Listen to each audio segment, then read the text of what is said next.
దేవుని వాక్యాన్ని ధ్యానించుకుందాం. ప్రభునందు ప్రియులారా,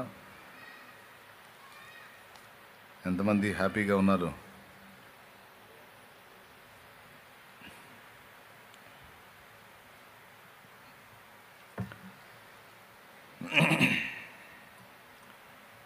మన కన్న తండ్రికి, పరలోక తండ్రికి మన విషయంలో కొన్ని ఆశలు ఉంటాయి. మన పరలోకపు తండ్రికి మన విషయంలో కొన్ని ఆశలు ఉంటాయి కాదు, ఉన్నాయి. ఆ ఆశలు మన విషయంలో ఆ ఆశలు తనకి తీరాలని ఆయన ఎంతో కోరుతున్నాడు. ఇది నిజం. వాటిల్లో మొట్టమొదటిది, మనం మహిమపరచబడాలనేది ఆయన ఆశ. మనం ఘనపరచబడాలి అనేది ఆయన ఆశ. ఇది నిజం. సహజంగా మనకు తెలిసిన విషయం ఏంటంటే, దేవుణ్ణి మనం ఘనపరచాలి, దేవుణ్ణి మనం మహింపరచాలి అని మనం నేర్చుకున్నది. దేవుణ్ణి మన జీవితం ద్వారా, పాటల ద్వారా, సువార్త ద్వారా, మన జీవితం ద్వారా అంటే ఇతరులకు దేవుని ప్రేమ చూపుట ద్వారా, సహించుట ద్వారా, త్యాగం చేయుట ద్వారా, ఓర్పు సహనములను చూపుట ద్వారా, తగ్గింపు ద్వారా, ప్రేమ ద్వారా ఆయన్ని మహింపరచాలి, ఆయన్ని ఘనపరచాలి అనేది లేఖనం నుండి మనం నేర్చుకున్న సత్యం. అయితే పరిశుద్ధ గ్రంథపు లోపలి పొరల్లో బాగున్నది, ఏం కదిలించొద్దు, తేడా ఉంటే నేను చెబుతా, మళ్ళీ ప్రసంగం జరిగేటప్పుడు ప్రయోగాలు చేయొద్దురా. ఎందుకు మారింది మరి? చూసుకొని ఏదన్నా తేడా ఉంటే నేను చెప్తాను. ఒకవేళ వినపడకపోతే అటు ముందుకు వచ్చి కూర్చోమను. ఎందుకు ఆ కిలోమీటర్ దూరం? నాకు దగ్గర ఉంటే బాగుంటుంది కదా. ఇటుపక్క వీళ్ళు ఒకళ్ళు, వీళ్ళకి ఏం వినపడుతుంది మీ కాడ? ఏదో కరం పట్టిన వాళ్ళు కూర్చున్నారు అక్కడ. ఎందుకు రాండి, ఇటు రాండి. ఏం వినపడుతుందాడా?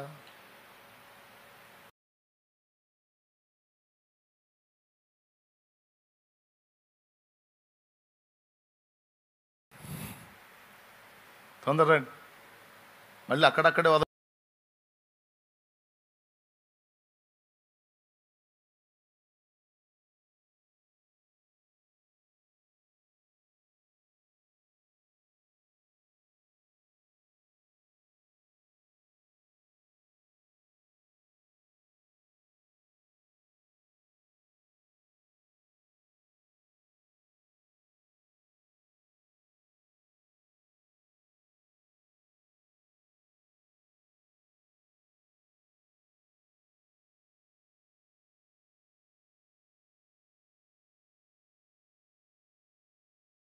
గట్టిగా చెప్పండి.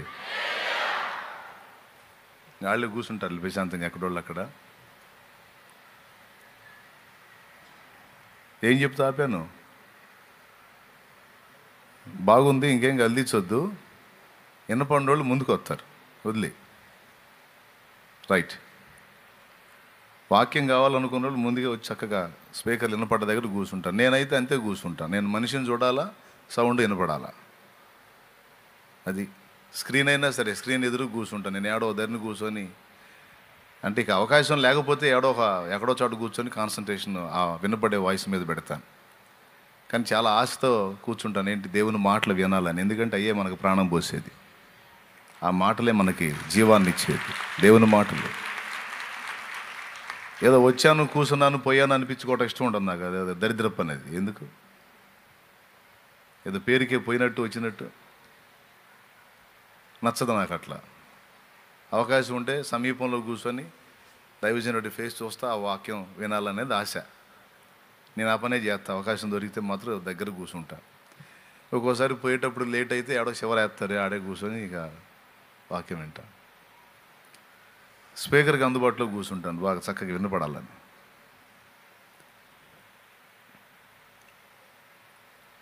స్తోత్రం చెప్పండి అందరు కలిసి, గట్టిగా చెప్పండి.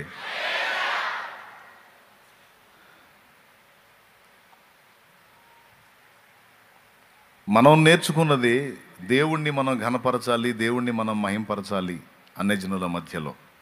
అది నిజమే, అది నిజమే. మీరు బహుగా ఫలించుట వలన పరలోకమందున్న నా తండ్రి మహింపరచబడునని యేసయ్య చెప్పాడు మత్తయి సువార్త 5వ అధ్యాయంలో. జనులు మీ సత్క్రియలను చూచి పరలోకమందున్న నా తండ్రిని మహింపరచునట్లు వారి ఎదుట మీ వెలుగు ప్రకాశించనీయుడి. మీరు బహుగా ఫలించుట వలన నా తండ్రి మహింపరచబడును అన్నాడు. ఇతరులు దేవుణ్ణి మహింపరచాలంటే దేవుని పిల్లలమని చెప్పబడుతున్న మన జీవిత విధానం క్రమంగా వారికి కనబడితే, అందులో దైవిక ప్రేమ, తగ్గింపు, దీన మనసు, త్యాగం, దయ, దానం, దాతృత్వం, మంచితనం, ఆశను నిగ్రహించుకొని బ్రతకటం మొదలైన శుభ లక్షణాలు మనలో కనబడితే, మనకి ఈ లక్షణాలు ఎలా వచ్చినాయి, ఎవరు ఇలా మనల్ని చెక్కింది అని ఆలోచించి మనం ఎవరిని సేవిస్తున్నామో ఆ దేవుణ్ణి అన్యజనులు మహింపరుస్తారు.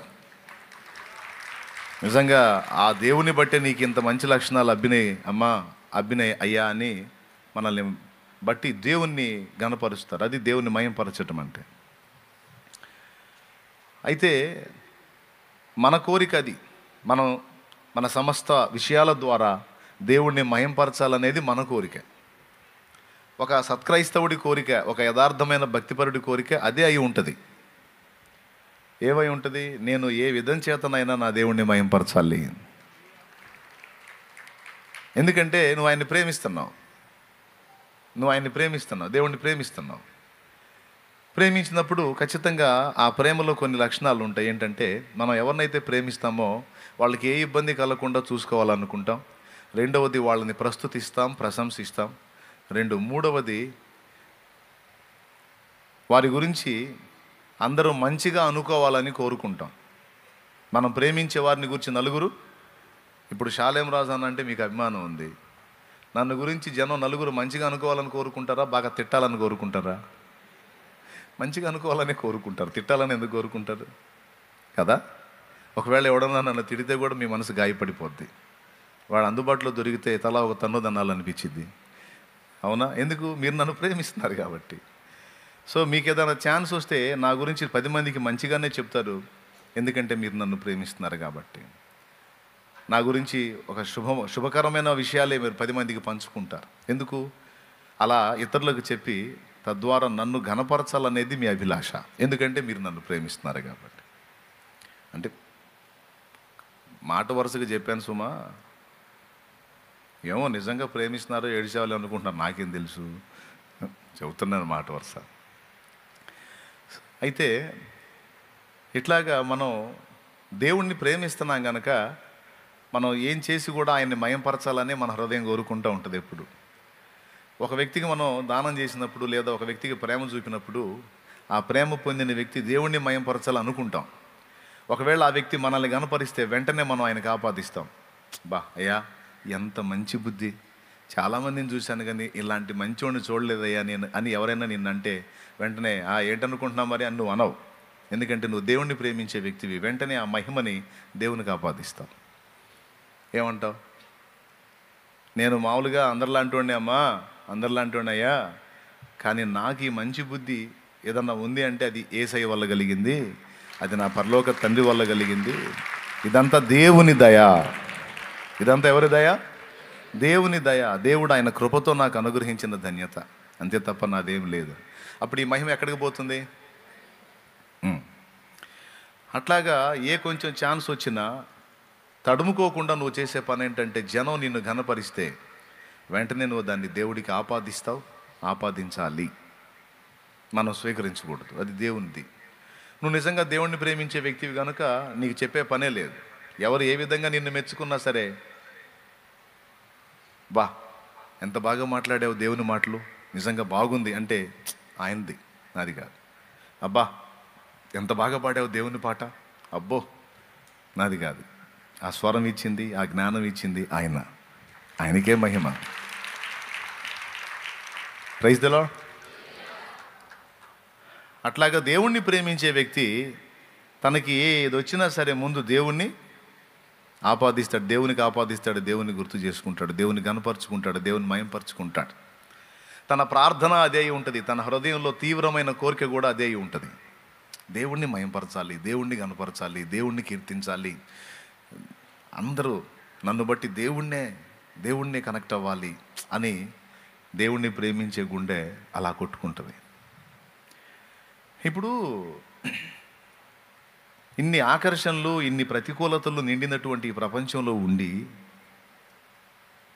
ఏ కొంచెం ఘనత వచ్చినా వెంటనే తనకు ఆపాదించుకునేటువంటి మనుషుల మధ్యలో ఉండి సమస్తాన్ని దేవునికే ఆపాదిస్తూ దేవుని మహిమను కోరుతున్న మనం దేవుని చేత నిర్లక్ష్యం చేయబడతామా? దేవుని చేత అశ్రద్ధ చేయబడతామా?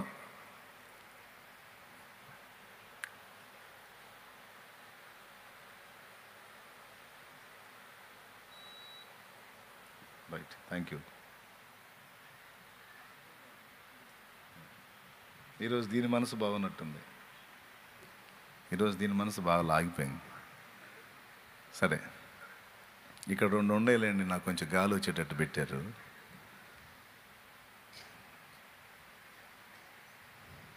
బాగా వినండి.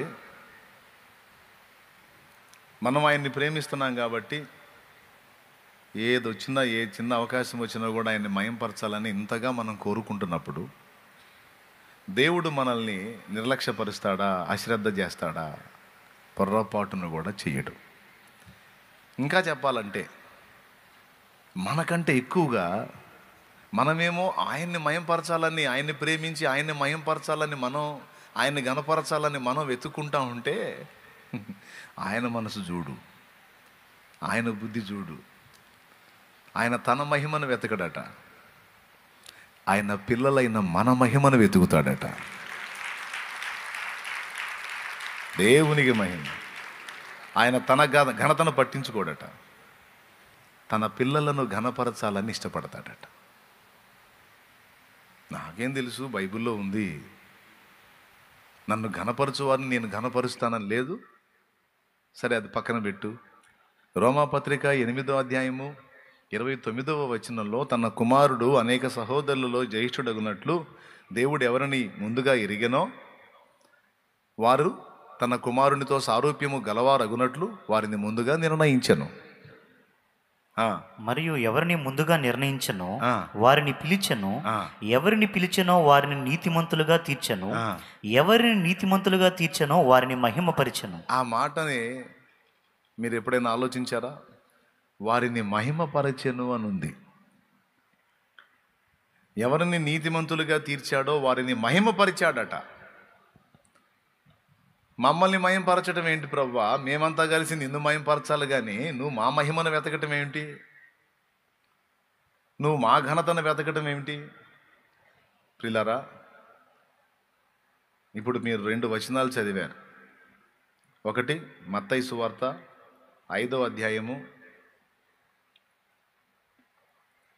14-15 వచనాలు అనుకోండి.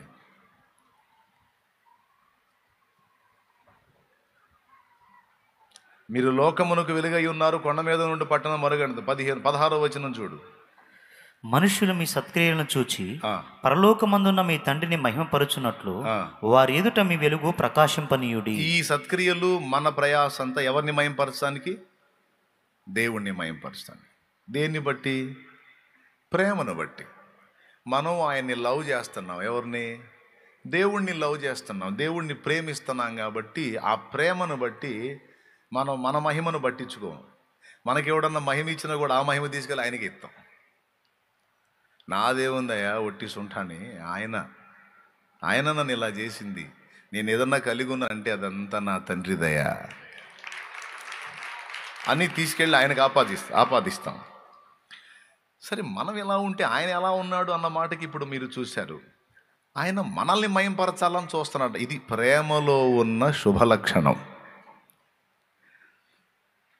మట్టి పురుగులు మనమే ఎంత ప్రేమను కలిగి ఉంటే మనకంటే ఎంత ప్రేమ ఉందో అంచనా వేయలేము ఆయన ప్రేమ. యోహాను సువార్త 3వ అధ్యాయం 16వ వచనంలో దేవుడు లోకమును ఎంతో ప్రేమించుచున్నాడని రాసింది. మనం ఎంత ప్రేమించామో అది పక్కన పెడితే దేవుడు మనల్ని ఎంతో ప్రేమించాడట. ఫ్యాన్లు ఆగిపోయినాయి చూసుకోండి.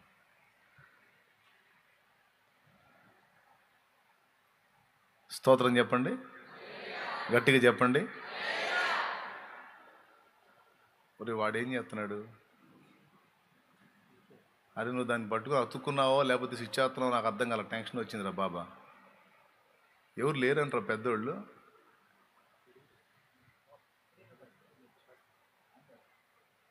ఈ ఎలక్ట్రికల్ సెక్షన్ వాళ్ళు ఎవరు లేరుగా? ఉన్నారా? ఎవరు లేరుగా?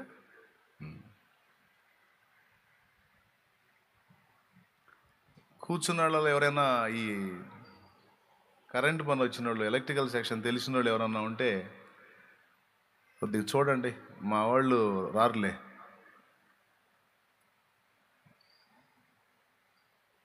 వాళ్ళు ఇప్పుడు డబ్బుల అన్వేషణలో పడ్డారు, పైసల వేటలో పడ్డారు. చర్చిలో కాసుకుంటే ఏం వచ్చింది, మనం ఏదన్నా పని చేసుకుంటే 4 పైసలు వస్తాయని డబ్బుల వేటలో పడ్డారు. మరి బతకాలి కదా, తప్పులేదు.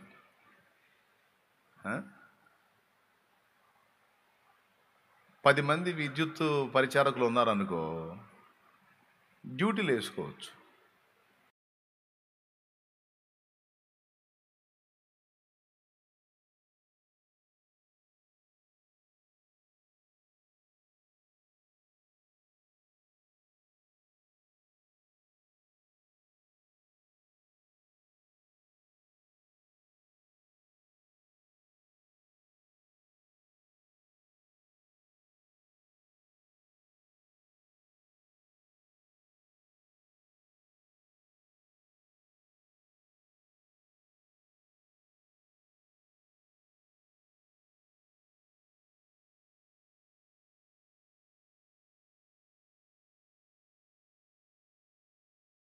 ఇంకోసారి చెప్పండి.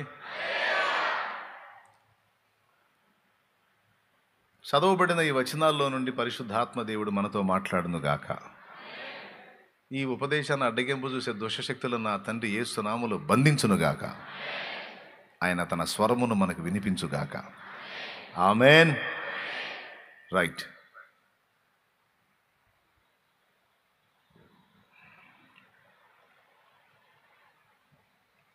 ఎటు పోయావు జనార్దన? ఉన్నావా? ఓహో, జనరేటర్ అదికి వెళ్ళావా? ఓకే, అందుబాటులో ఉండండి ఆయన, అందుబాటులో ఉండండి.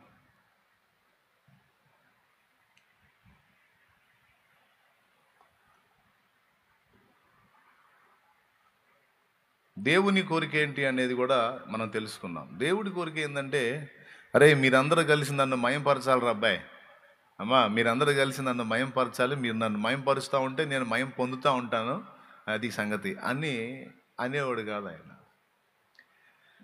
నువ్వు ఘనపరిచినా ఘనపరచకపోయినా ఆయన ఘనుడే. నువ్వు ఘనపరిచినా ఘనపరచకపోయినా ఆయన ఘనుడే. ఈ విశ్వ నిర్మాత, ఈ జగద్ రక్షకుడు, ఆయన సార్వభౌముడు. నువ్వు ఘనపరిచినా ఘనపరచకపోయినా కోటాను కోట్ల దూతలు ఆయన ఘనపరుస్తానే ఉన్నారు. సర్వ ప్రకృతి ఆయన్ని సన్నుతిస్తానే ఉంది. అందులో సత్యమెరిగిన నువ్వు కూడా ఆయన్ని ఘనపరచకుండా ఉండలేవు. నీ హృదయం కూడా ఆయన్ని ప్రేమించింది కనుక ఎప్పుడు ఆయన్ని ఘనపరచాలని ఆశిస్తుంది. ఆయన ఘనత నీ చెవిన పడితే అది నీకెంతో మాధుర్యంగా ఉంటుంది. ఎవరైనా దేవుడు ఇంత గొప్పవాడని ప్రభువుని గురించి మాట్లాడుతుంటే నీ అడుగులు ఆగిపోతాయి అక్కడే. ఎందుకంటే నువ్వు ఆయన్ని ప్రేమిస్తున్నావు కనుక. ఆయన్ని ఘనపరిచి ఎవరైనా మాట్లాడుతుంటే నీ అడుగులు ఇక కథలో అవన్నీ వినాలనిపించిద్ది. ఎవరైనా ఆయన నామాన్ని దూషిస్తుంటే అది నీకు కర్ణ కఠోరంగా ఉంటుంది, వినలేవు, తట్టుకోలేవు, బాధ వచ్చేస్తుంది. ఇదంతా దేన్ని బట్టి లక్షణాలు కలుగుతున్నాయంటే దేవుని మీద మనకున్న ప్రేమను బట్టి. ఇప్పుడు ఇదే ప్రేమ, ఇంతకంటే ఎక్కువైన ప్రేమ దేవుడు మన ఎడల కలిగి ఉన్నాడు.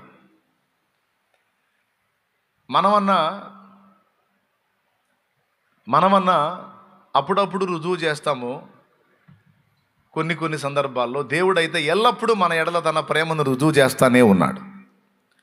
మనం ఇంకనూ పాపులమై ఉండగానే, ఏది మంచోళ్ళమై ఉన్నప్పుడు కాదు, మనం పెద్ద మనుషులమై ఉన్నప్పుడు కాదు, మనం ఇంకనూ పాపులమై ఉండగానే, మనం ఇంకా చెడిన స్థితిలో ఉండగానే, మనం ఇంకా తండ్రిని గుర్తించని స్థితిలో ఉండగానే ఆయన తన అద్వితీయ కుమారుని అదిగో ఆ సిలువలో మన కోసము, మన పాపముల నిమిత్తము బలి పశువుగా అప్పగించాడు. ఎప్పుడు? మనం ఇంకా పాపులమై ఉండగానే ఆయన మనలను ప్రేమించి, మనం నశించకుండానట్లు, మనం నరకం తప్పించుకునే మార్గం యేసుక్రీస్తు రక్తము ద్వారా మనకు దొరుకుతుంది గనుక ఆ యేసుక్రీస్తు దేవుని అద్వితీయ కుమారుడు, ఆ కుమారుణ్ణి మన కోసం బలిగా అర్పించేశాడు. ఆయన రక్తం ద్వారా మనందరికీ రక్షణ మార్గాన్ని చూపించాడు. ఎప్పుడు? మనం మారినప్పుడా, మారక మునిపేనా? మనం మంచివాళ్ళం అయినప్పుడా, లేకపోతే చెడుతనంలో బ్రతుకుతున్నప్పుడేనా? మనం ఇంకా పాపిష్టులమై ఉండగానే, మనం ఇంకా చెడిపోయిన స్థితిలో ఉండగానే, మనం ఇంకా చచ్చిన స్థితిలో ఉండగానే దేవుడు తన ప్రేమ చూపించాడు. చూడండి, మనందరి రక్షణ కొరకు ద్వారాన్ని తెరిచి దారిని వేశాడు. ఏనాటికైనా నా పిల్లలు నా వైపు తిరుగుతారు, తిరిగిన నాడు తండ్రి అంటే, ఇదిగో పిల్లలారా రక్షణ మార్గం అని చూపించడానికి నేను ముందే వారికి దారి వేస్తానని డిసైడ్ చేశాడు, దారి వేశాడు. ఇప్పుడు మరి నువ్వు దేవుణ్ణి ప్రేమించినప్పుడు నిత్యము ఆయన మయంపరచాలని ఆశిస్తావు, ఘనపరచాలని ఆశిస్తావు, అందరూ ఆయన్ని పొగడాలి, మయంపరచాలని ఆశిస్తావు. మరి ఇప్పుడు దేవుడు నిన్ను ప్రేమించినప్పుడు మరి దేవుడికి ఏం ఆశలు కలుగుతాయో ఈ పందాలు అని కొంచెం ఆలోచించు. నువ్వు దేవుణ్ణి ప్రేమించినప్పుడు దేవుడి విషయంలో జనం ఎలా స్పందించాలని నువ్వు ఆశిస్తావో, నిన్ను ప్రేమించే దేవుడు కూడా ఈ భూజనులే కాదు, తన ప్రపంచంలో ఉన్న దూతలు కూడా నిన్ను కొనియాడాలని దేవుడు ఆశిస్తాడు, నిన్ను ఘనపరచాలని, నిన్ను మహిమపరచాలని. ఇప్పుడు ఈ భూప్రపంచంలో మనం ఉన్నాం, ఇక్కడ ఉన్న మనుషులంతా దేవుణ్ణి మహిమపరచాలని మనం ఆశిస్తున్నాం. మరి ఆయన ఉన్న ప్రపంచంలో అక్కడ కూడా దూతల సమూహం ఉంది, కోటాను కోట్ల దూతల ప్రపంచాలు ఉన్నాయి. వాళ్ళందరి ఎదుట మనం ఘనంగా ఉండాలి, మనం ఘనపరచబడాలని దేవుడు వెతుకుతున్నాడు. ఇది వాస్తవ సత్యం, ఇది పచ్చి నిజం. మనము మన అవతారం, మనకి ఘనత, మనకి మహిమనా అని అనకండి. నిజంగా దేవుడు అలా కోరుతున్నాడని మీకు 2 వచనాల్లో సాక్ష్యం చూపించాను. సమూయేలు గ్రంథంలో నన్ను ఘనపరచు వారిని నేను ఘనపరుస్తాననే మాట స్పష్టంగానే రాయబడి ఉంది. సమూయేలు మొదటి గ్రంథము 2వ అధ్యాయం 30వ వచనం. అది చదువు నాన్న. 30వ వచనం చివరి భాగంలో ఉంది. ఇశ్రాయేలీయుల దేవుడైన యెహోవా సెలవిచ్చుచున్నాడు, అదేదనగా నన్ను ఘనపరచు వారిని నేను ఘనపరచుదును, నన్ను తృణీకరించు వారు తృణీకారం పొందుదురు. చాలు. నన్ను ఘనపరచు వారిని నేను ఘనపరచు. అయ్యా, నువ్వు మమ్మల్ని ఘనపరచాలనుకుంటున్నావా? అయ్యా, నువ్వెక్కడా, మేమెక్కడా? నువ్వు యోగ్యుడివయ్యా, మా చేత ఘనత పొందడానికి యోగ్యుడివయ్యా. నువ్వు నీతిమంతుడవు, పవిత్రుడవు, పరిశుద్ధుడవు, ప్రేమగలవాడవు, సత్యవంతుడవు, నిజాయితీపరుడవు, ఏ పాపము లోపము లేని పరిపూర్ణుడవు. నువ్వు మంచివాడవయ్యా, ఘనత పొందడానికి నువ్వు అర్హుడివి, యోగ్యుడివి దేవా. నువ్వు మమ్మల్ని ఘనపరచాలని వెతకడం ఏంటి? అసలు నీ అంతటి వ్యక్తి ఏముంది మా దగ్గర? కాదయ్యా, నువ్వు ఘనపరచడానికి ఏ కోశానన్నా మంచి ఉందా? ఏదన్నా ఒక కొలత చెప్పు యేసయ్యా. పరలోక తండ్రి, నువ్వు మమ్మల్ని ఘనపరచడానికి ఏదన్నా ఒక కొలత చెప్పవయ్యా. అవన్నీ కాదు, నేను మిమ్మల్ని ఘనపరచాలంటాడు ఆయన. ఎందుకంటే ప్రేమను బట్టి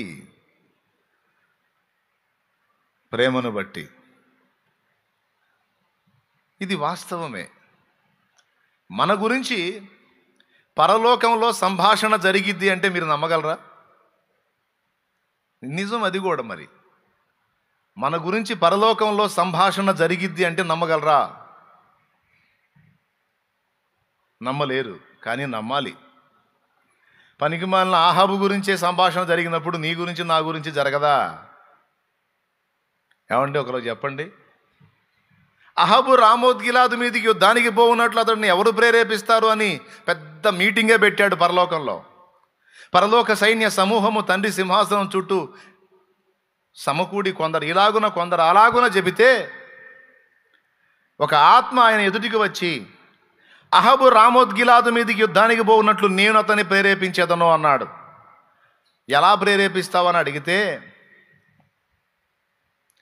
నేను వెళ్ళి వాళ్ళ ప్రవక్తల నోట, అతడు ఎవరినైతే నమ్ముతున్నాడో ఆ ప్రవక్తల నోట అబద్ధమాడు ఆత్మగా కూర్చుంటా పోయి. యుద్ధంలో జయం రాదు, అది నీకు నాకు తెలుసు. కానీ ఆ ప్రవక్తల నోట్లో నేను కూర్చొని యుద్ధంలో నీకు జయం వచ్చిద్దని చెప్పిస్తా. అప్పుడు చచ్చినట్టు పోతాడు వాడే. అలాగూ చేసి నీవు జయం పొందుదుగాక పో అన్నాడు. దేవునికి స్తోత్రం కలుగునుగాక. హల్లెలూయా. ఇప్పుడు చెప్పండి, అహాబు భూమి మీదోడా పరలోకంలో వాడా? పెద్దగా చెప్పాలి. మరి భూమి మీద ఉన్న ఈ మట్టి పురుగును గురించి కోటాను కోట్ల లోకాలను సృష్టించిన సృష్టికర్త సంభాషించడం ఏమిటి? సరే, ఏబు సంగతి చెప్పండి. ఏబు ఒక సామాన్య మానవుడు, మట్టి పురుగా కాదా? నీతో పాటు నాతో పాటు ఒక సామాన్య మానవుడే కదా. కానీ ఏబు గురించి సాతాను ముందు ఎత్తాడా లేదా? చెప్పండి. ఏమని? ఏబును ఘనపరిచి మాట్లాడతాడు.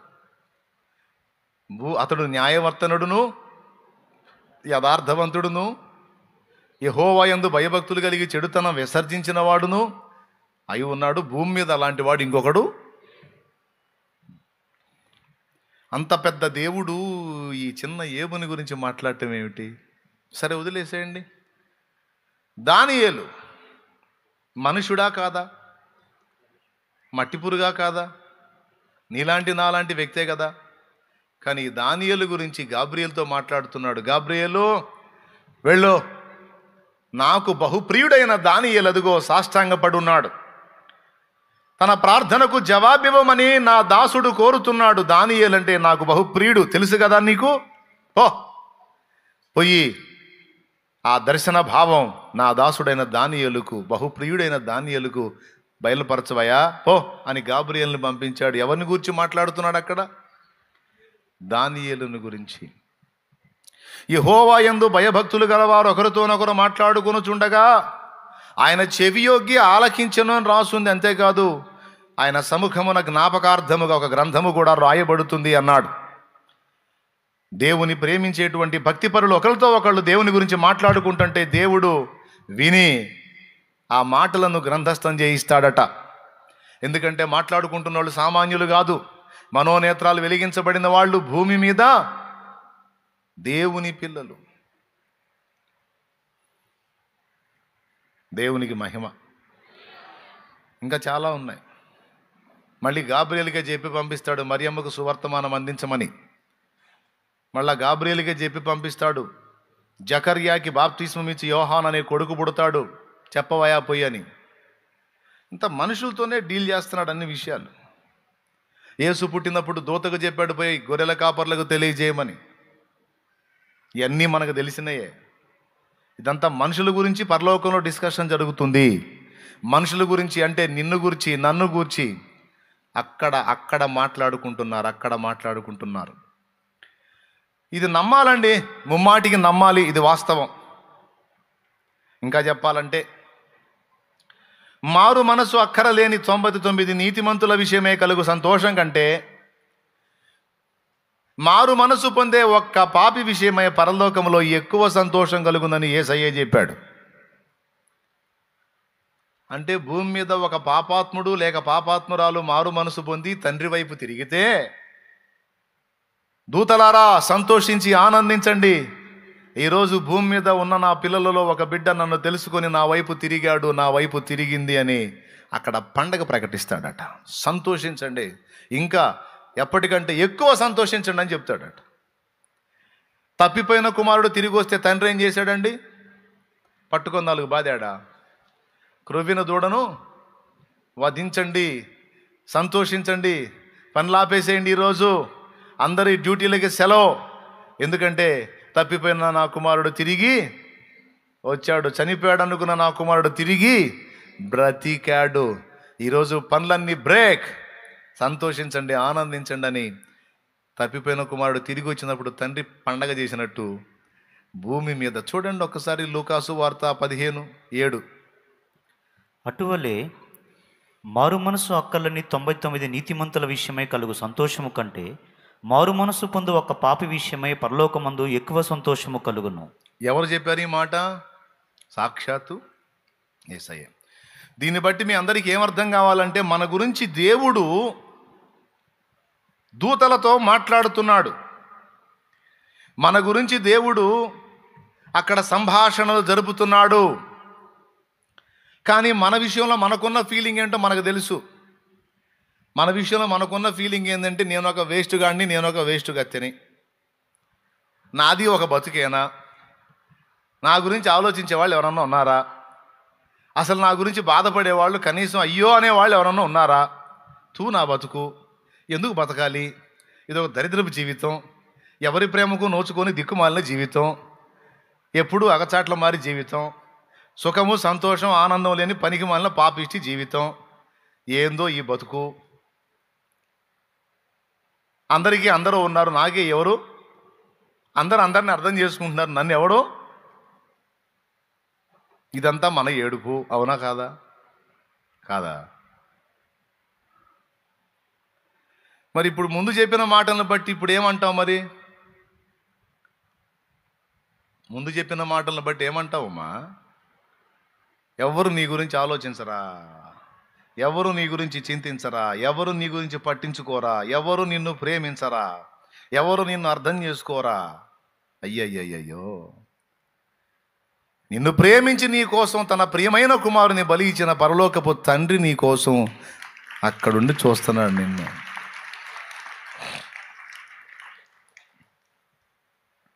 లోకం మొత్తం నిన్ను మర్చిపోయినా మర్చిపోకుండా నీ వైపు నిరంతరం కాచుకొని చూస్తానే ఉన్నాడు. ఆయన గమనిస్తానే ఉన్నాడు, నిన్ను ప్రేమిస్తానే ఉన్నాడు, నీ గురించి ఆలోచిస్తానే ఉన్నాడు, చింత కలిగి ఉన్నాడు. అది లేఖనాల్లో రాయించాడు. ప్రియులారా, నమ్మాలి కదండి, ముందు ఈ విషయాలు నమ్మాలి కదా. ఆయనను పట్టించుకోని స్థితిలో ఉన్నప్పుడే నిన్ను వెంటాడాడే, ఆయన్ని పట్టించుకోని స్థితిలో ఉన్నప్పుడే ఎన్నో సందర్భాల్లో మరణకరమైన అపాయాల నుంచి నిన్ను కాపాడాడే, ఆయన్ని పట్టించుకోకుండా లోకానుసారిగా తిరుగుతున్నప్పుడే నిన్ను వెంటాడి నిరంతరం నిన్ను కాచుకున్నాడే, కాపాడుకున్నాడే. మరి ఈరోజు ఆయన వైపు తిరిగి ఆయన్ని ప్రేమించి ఆయన్ని హత్తుకొని ఆయన మహిమను వెతుకుతున్న ఈ దినాన నిన్ను అశ్రద్ధ చేస్తాడా దేవుడు? అలా అనుకోవచ్చా? అది బుద్ధిహీనత కదూ? అది బుద్ధిహీనత కాదా? అవునా? 100% అది బుద్ధిహీనత, పొరపాటు. ఎప్పుడన్నా నాకు ఆ బాధ కలిగినప్పుడు దేవుడు నాతో మాట్లాడిన మాటలు ఇవే: నా కుమారుడా, ఎవరూ పట్టించుకోలేదు, ఎవరూ నా గురించి ఆలోచించట్లేదు, మరి ఎవరు నన్ను అర్థం చేసుకోలేరు, అందరూ జూనియర్స్, పిల్ల బ్యాచ్ అయిపోయారు అందరూ. ఎవరు వచ్చినా నా నుంచి ఒక మాట పొందగోరుతారు కానీ నాతో సమవుజ్జిగా మాట్లాడేటువంటి అంతస్తులో లేరు అని కొంతమందిని గురించి నువ్వు బాధపడుతున్నావు రబ్బాయే. మరి నీ గురించి నేను ఉన్నాను కదా, నీ గురించి ఆలోచించేదానికి, ఆలోచన చెప్పేదానికి, సంభాషించేదానికి, నువ్వు మాట్లాడుకోవడానికి, నీతో నేను మాట్లాడుకోవడానికి నేను సిద్ధంగా ఉన్నాను కదా, నేను ఉన్నాను కదా, ఎందుకు నువ్వు అట్లా ఇబ్బంది పడతావు అని ఆయన నాతో మాట్లాడినప్పుడు పాడుకున్న పాట అది. మనుషుల మనసులలో ఏ చోటు లేకున్నా మంచిదైన నీ మదిలో నాకు చోటునిచ్చావు. మనుషుల మనసులలో ఏ చోటు లేకున్నా మంచిదైన నీ మదిలో నాకు చోటునిచ్చావు. పలుకరించు వారెవరు నాదరికి రాకున్నా నన్ను పలుకరించగా పరితపిస్తూ ఉంటావు. కంటి పాపలా నన్ను కాపాడుకుంటావు, కంటి పాపలా నన్ను కాపాడుకుంటావు. చంటి పాపలా నన్ను చంకనెత్తుకుంటావు. చంటి పాపలా నన్ను చంకనెత్తుకుంటావు. చంకనెత్తుకుంటావు. ఊహించలేదయ్యా ఈ జీవితం, వర్ణించలేనయ్యా ఈ భాగ్యము. ఊహించలేదయ్యా ఈ జీవితం, వర్ణించలేనయ్యా ఈ భాగ్యము. తర్వాత తులువనైన నాకు ఇంత విలువ కలిగేనని, తూలి రాలిపోయే బ్రతుకు ఇంత మలుపు తిరిగేనని. తులువనైన నాకు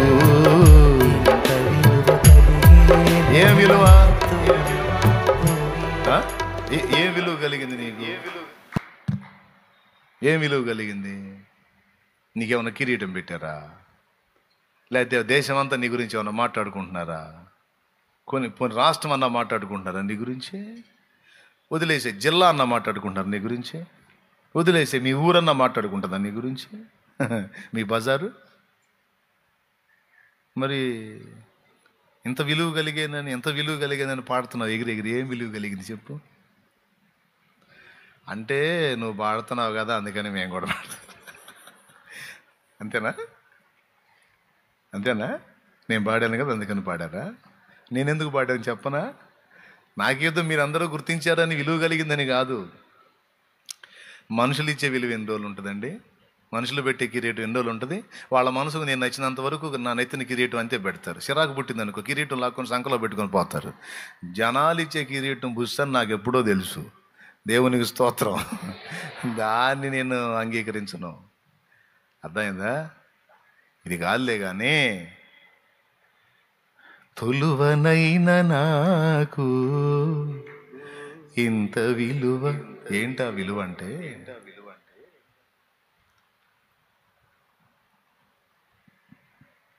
దేవుని కొడుకు అయ్యే విలువ. నీ విలువ ఏంటో తెలుసా? దేవుని కూతురు అయ్యావు. అది నీ విలువ. ఎప్పుడైతే కొడుకు అయ్యావో, ఎప్పుడైతే కూతురు అయ్యావో, మళ్ళీ ఇక్కడ మనం ఈగలు తోలుతానే ఉన్నాం. కానీ పరలోకంలో మనల్ని ఎలా చూస్తారో తెలుసా? రాజకుమారుడు, రాజకుమార్తె.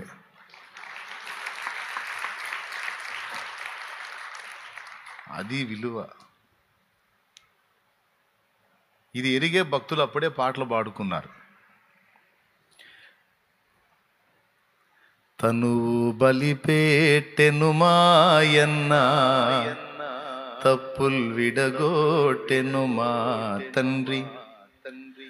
మనసులో సాక్ష్యమిట్లున్నా, మనుజులెట్లన్నను మాకేమి. యెహోవా మా తండ్రి కాడా, యేసుడు మాయన్న కాడా. ఎంత అద్భుతమైన పాట! మన పుట్టిల్లేది పాడాలి. ఏంది మీరు? మోక్ష నగరు మా పుట్టిల్లు, ముఖ్య దూతల్ మా స్నేహితులు. ఏంటి దూతల స్నేహితులు నీకు? ఏంటి దూతలే? అది కూడా ముఖ్య దూతలు. మరి ఏందనుకుంటున్నా మరి మన కెపాసిటీ? మారు మనసు పొంది బాప్తిస్మం పొంది పరమవిభు జీవ గ్రంథమందు పేరు సంపాదించిన నాడు నా పేరు పక్కన ఏమని రాశాడో తెలుసారా పిచ్చోడా? దేవుని కుమారుడు, దేవుని కుమార్తె అని రాసేశాడు. మారు మనసు పొంది పాపక్షమాపణ నిమిత్తమై బాప్తిస్మం పొంది ఎప్పుడైతే నేను ఆయన యందు విశ్వాసం ఉంచుచున్నాను అని సాక్ష్యం రూఢి చేశానో అప్పుడు ఎక్కిందిరా నా పేరు. అక్కడ ఏమని ఎక్కిందో తెలుసా? దేవుని కొడుకు. అది ఇప్పుడు రాజ్యంలోని పౌరులు రాజుగారి గురించి మాత్రమే కాదు, రాజుగారి కొడుకు కూతురు గురించి కూడా మాట్లాడుకుంటారా లేదా? చెప్పండి. రాజుగారి కొడుకు పేరు ఏం పేరు? వెంకట సుబ్బయ్య. ఏమి? రాజుగారి కొడుకు యువరాజు, రాజుగారి కూతురు అది. ఇంకా వాళ్ళ పేర్లున్న పేర్లతో పిలవరు, యువరాజా వారు, యువరాణి వారు. అసలు దెబ్బల మీద తిరిగే మనకి ఎంత ధన్యత ఇచ్చాడండి దేవుడు. దీనులను పైకెత్తువాడు పెంట కుప్పల మీద నుండి బీదలను పైకెత్తువాడని రాసుంది కాదా? అవునా? ప్రజెంట్ ఈ భూమండలం ఎలాంటిదండి? పౌలు ఏమని చెప్తున్నాడు? లోకంలో ఉన్నదాన్ని నేను ఏదేది ఘనమో దాన్ని అంతా నేను ఎలా ఎంచుకున్నాను అన్నాడు. పెంటతో సమానంగా. అలాంటి కుప్ప ఇది. ఈ కుప్ప మీద నుండి పైకి లేవనెత్తువాడని ఆయనకి పేరు. బీదలను దీనులను పైకి. అందుకే నేను ఆ పదం డైరెక్ట్గా చెప్పకుండా దెబ్బల మీద తిరిగా అన్నా నేను. దిబ్బలు, పేడ దిబ్బలు అనుకోండి, అలాంటి బతుకులు. కానీ ఈ జీవితాలను నిజంగా ఆయన అసలు ఎంత బాగా చూడండి. అక్కడ రాశాడు, ఇప్పుడు వేశాడు స్క్రీన్ మీద. కీర్తనల గ్రంథము 147:6. యెహోవా దీనులను లేవనెత్తువాడు, భక్తిహీనులను ఆయన నేలను కూల్చును. హన్నా ప్రవచనంలో ఉంటుంది నాన్న. సమూయేలు గ్రంథము, 1 సమూయేలు గ్రంథము 2:8 చూడు.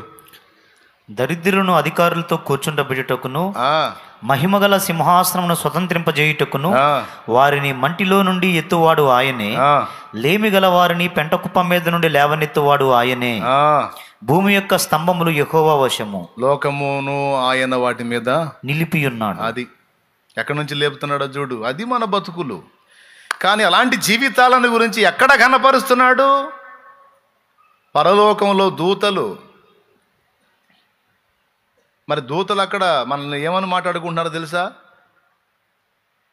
దేవుని పిల్లలు, యువరాజా వారు, యువరాణి వారు. మరి కాబట్టే నీకు నాకు కాపలా కాస్తుంది. రాత్రియు పాదములకు రాయి. జంతువులు కాపలా కాస్తున్నారా? చేపలకి, కుక్కలకి. మరి ఎవరి కాపలా కాస్తున్నారు దూతలు? చెప్పండి పెద్దగా. ఎవరికి? ఎందుకని? ఏందబ్బా నీ గొప్పతనం? దూతలు ఎక్కువ, నువ్వెక్కువ? ఒక దూత నైట్ అర్ధరాత్రి పూట ఒక దూత నిలబడితే ఆ మొత్తం పట్టపగుల్లా కనపడిద్ది. మరి నువ్వు నిలబడి చీకట్లో, నువ్వు నిలబడి చీకట్లో నీకు నువ్వు కనపడతా? నీకు కనపడతావు నువ్వు. కానీ దూత నిలబడితే మరి మొత్తం పట్టపగుల్లా కనపడిద్ది. ఒక మెరుపంత ప్రకాశం కలిగి ఉంటారు దూతలు. వాళ్ళు రెక్కలతో ఎగురుతారు, నువ్వు ఎగురు. వాళ్ళు చాలా సుందరంగా అందంగా ఉంటారు. నువ్వు ఎట్టున్నా అద్దంలో చూసుకో. దేవునికి స్తోత్రం, హల్లెలూయా. మంచి ముఖవర్చస్సు, మంచి దేహదారుఢ్యం, మంచి వర్ణం కలిగి ఉంటారండి. మనం చూసుకుందాం బండి అద్దం ముందు. ఎప్పుడో బార్బర్ షాపు పోయినప్పుడు చూసుకుంటాం, ఎందుకు విడిగా చూస్తే ప్రమాదం అని. అప్పుడంటే తప్పదు కాబట్టి పోయి అద్దం ముందే కూర్చోవాలి కాబట్టి అప్పుడు చూసుకుంటాం. కానీ ఆశ్చర్యం, అంత గొప్ప దూతలు కూడా వచ్చి నీకు పరిచారం చేయటం ఏంటి తల్లి? నీకు చుట్టూ ఉండటం ఏందమ్మా? నువ్వు బయలుదేరితే, నీ బైకు బయలుదేరితే నీ చుట్టూ నీకు కనపడకుండా దూతలు బయలుదేరటం ఏంటి? నువ్వు కాలినడకని రోడ్డు మీద పరిశుద్ధ గ్రంథం చేత పట్టుకొని అట్ట కదలంగానే నీ చుట్టూ దూతల ప్రాకారం ఏంటి? మరి ఆ ప్రాకారం లేకపోతే ఎప్పుడు అవుట్ నువ్వు.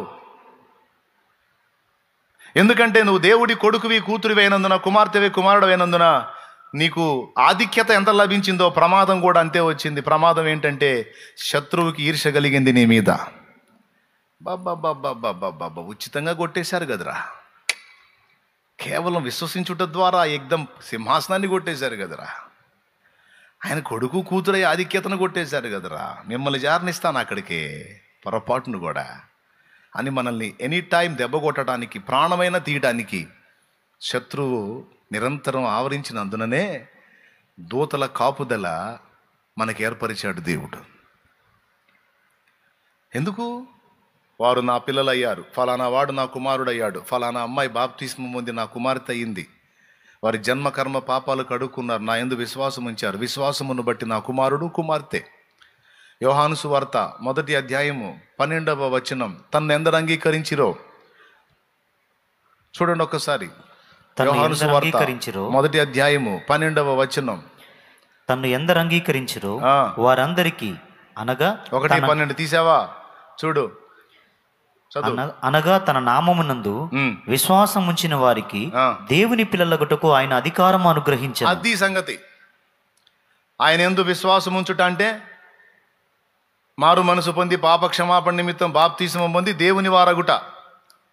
అలా దేవుని వారైన వాళ్ళందరికీ కూడా దేవుని పిల్లలగుటకు ఆయన అనుగ్రహించాడట అధికారం. కాబట్టి ఇప్పుడు విశ్వాసమును బట్టి పొందిన రక్షణను బట్టి మనమందరం ఎవరిమి? ఇప్పుడు సెక్యూరిటీ రాజుగారికే ఇస్తారా, రాజుగారి సంతానానికి కూడా ఇస్తారా? పెద్దగా చెప్పాలి మరి. సంతానాన్ని వదిలేస్తారా? ముఖ్యమంత్రి గారికి అని పిల్లలు కూడా ఇస్తారా?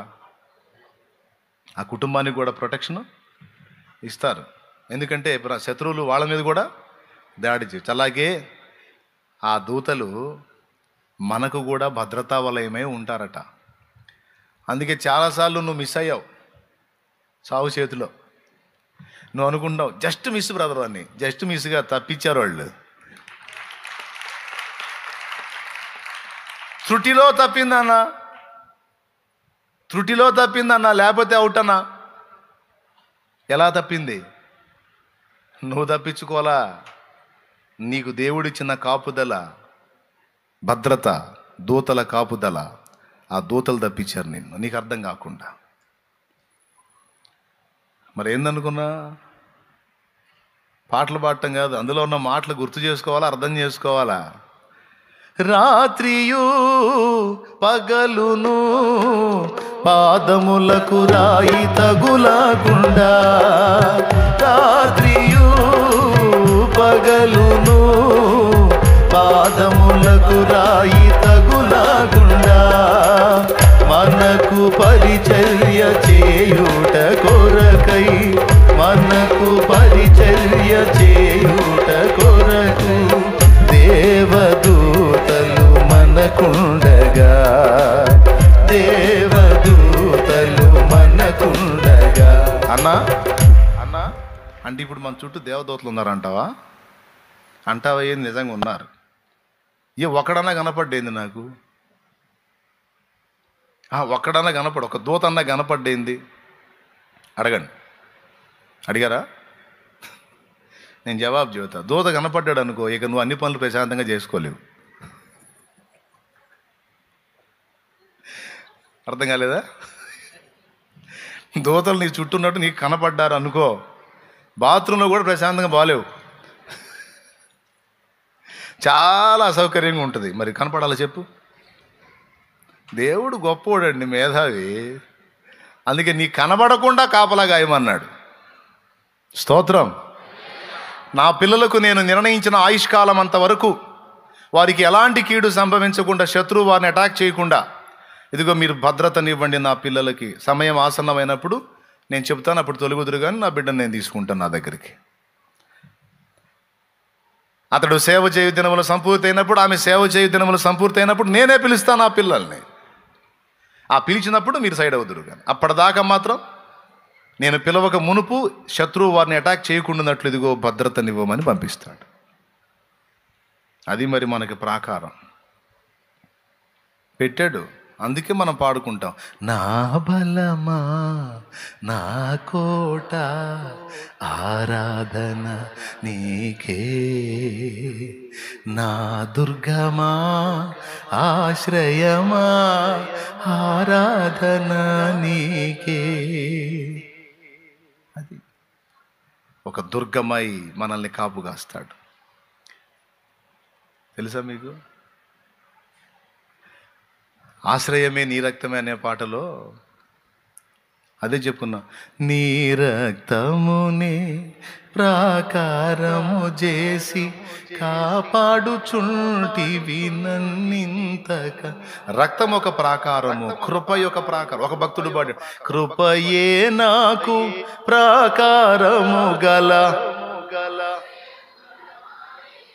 రక్తం ఒక ప్రాకారం, కృప ఒక ప్రాకారం. ఈ రెండింటికి అవతల మళ్ళా దూతల ప్రాకారం. 91వ కీర్తన 11వ వచనం, 34వ కీర్తన 7వ వచనం రెండు సాక్ష్యం ఇస్తున్నాయి దూతల కాపుదల గురించి. దీన్నాంజే ఇప్పుడు దానికి స్టార్ట్ అయింది అందుకని.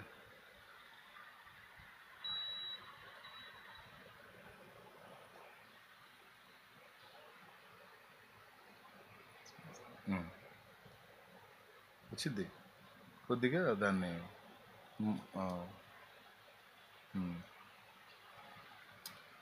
అట్లా ఉండదుగా చేతులతో పెడితే.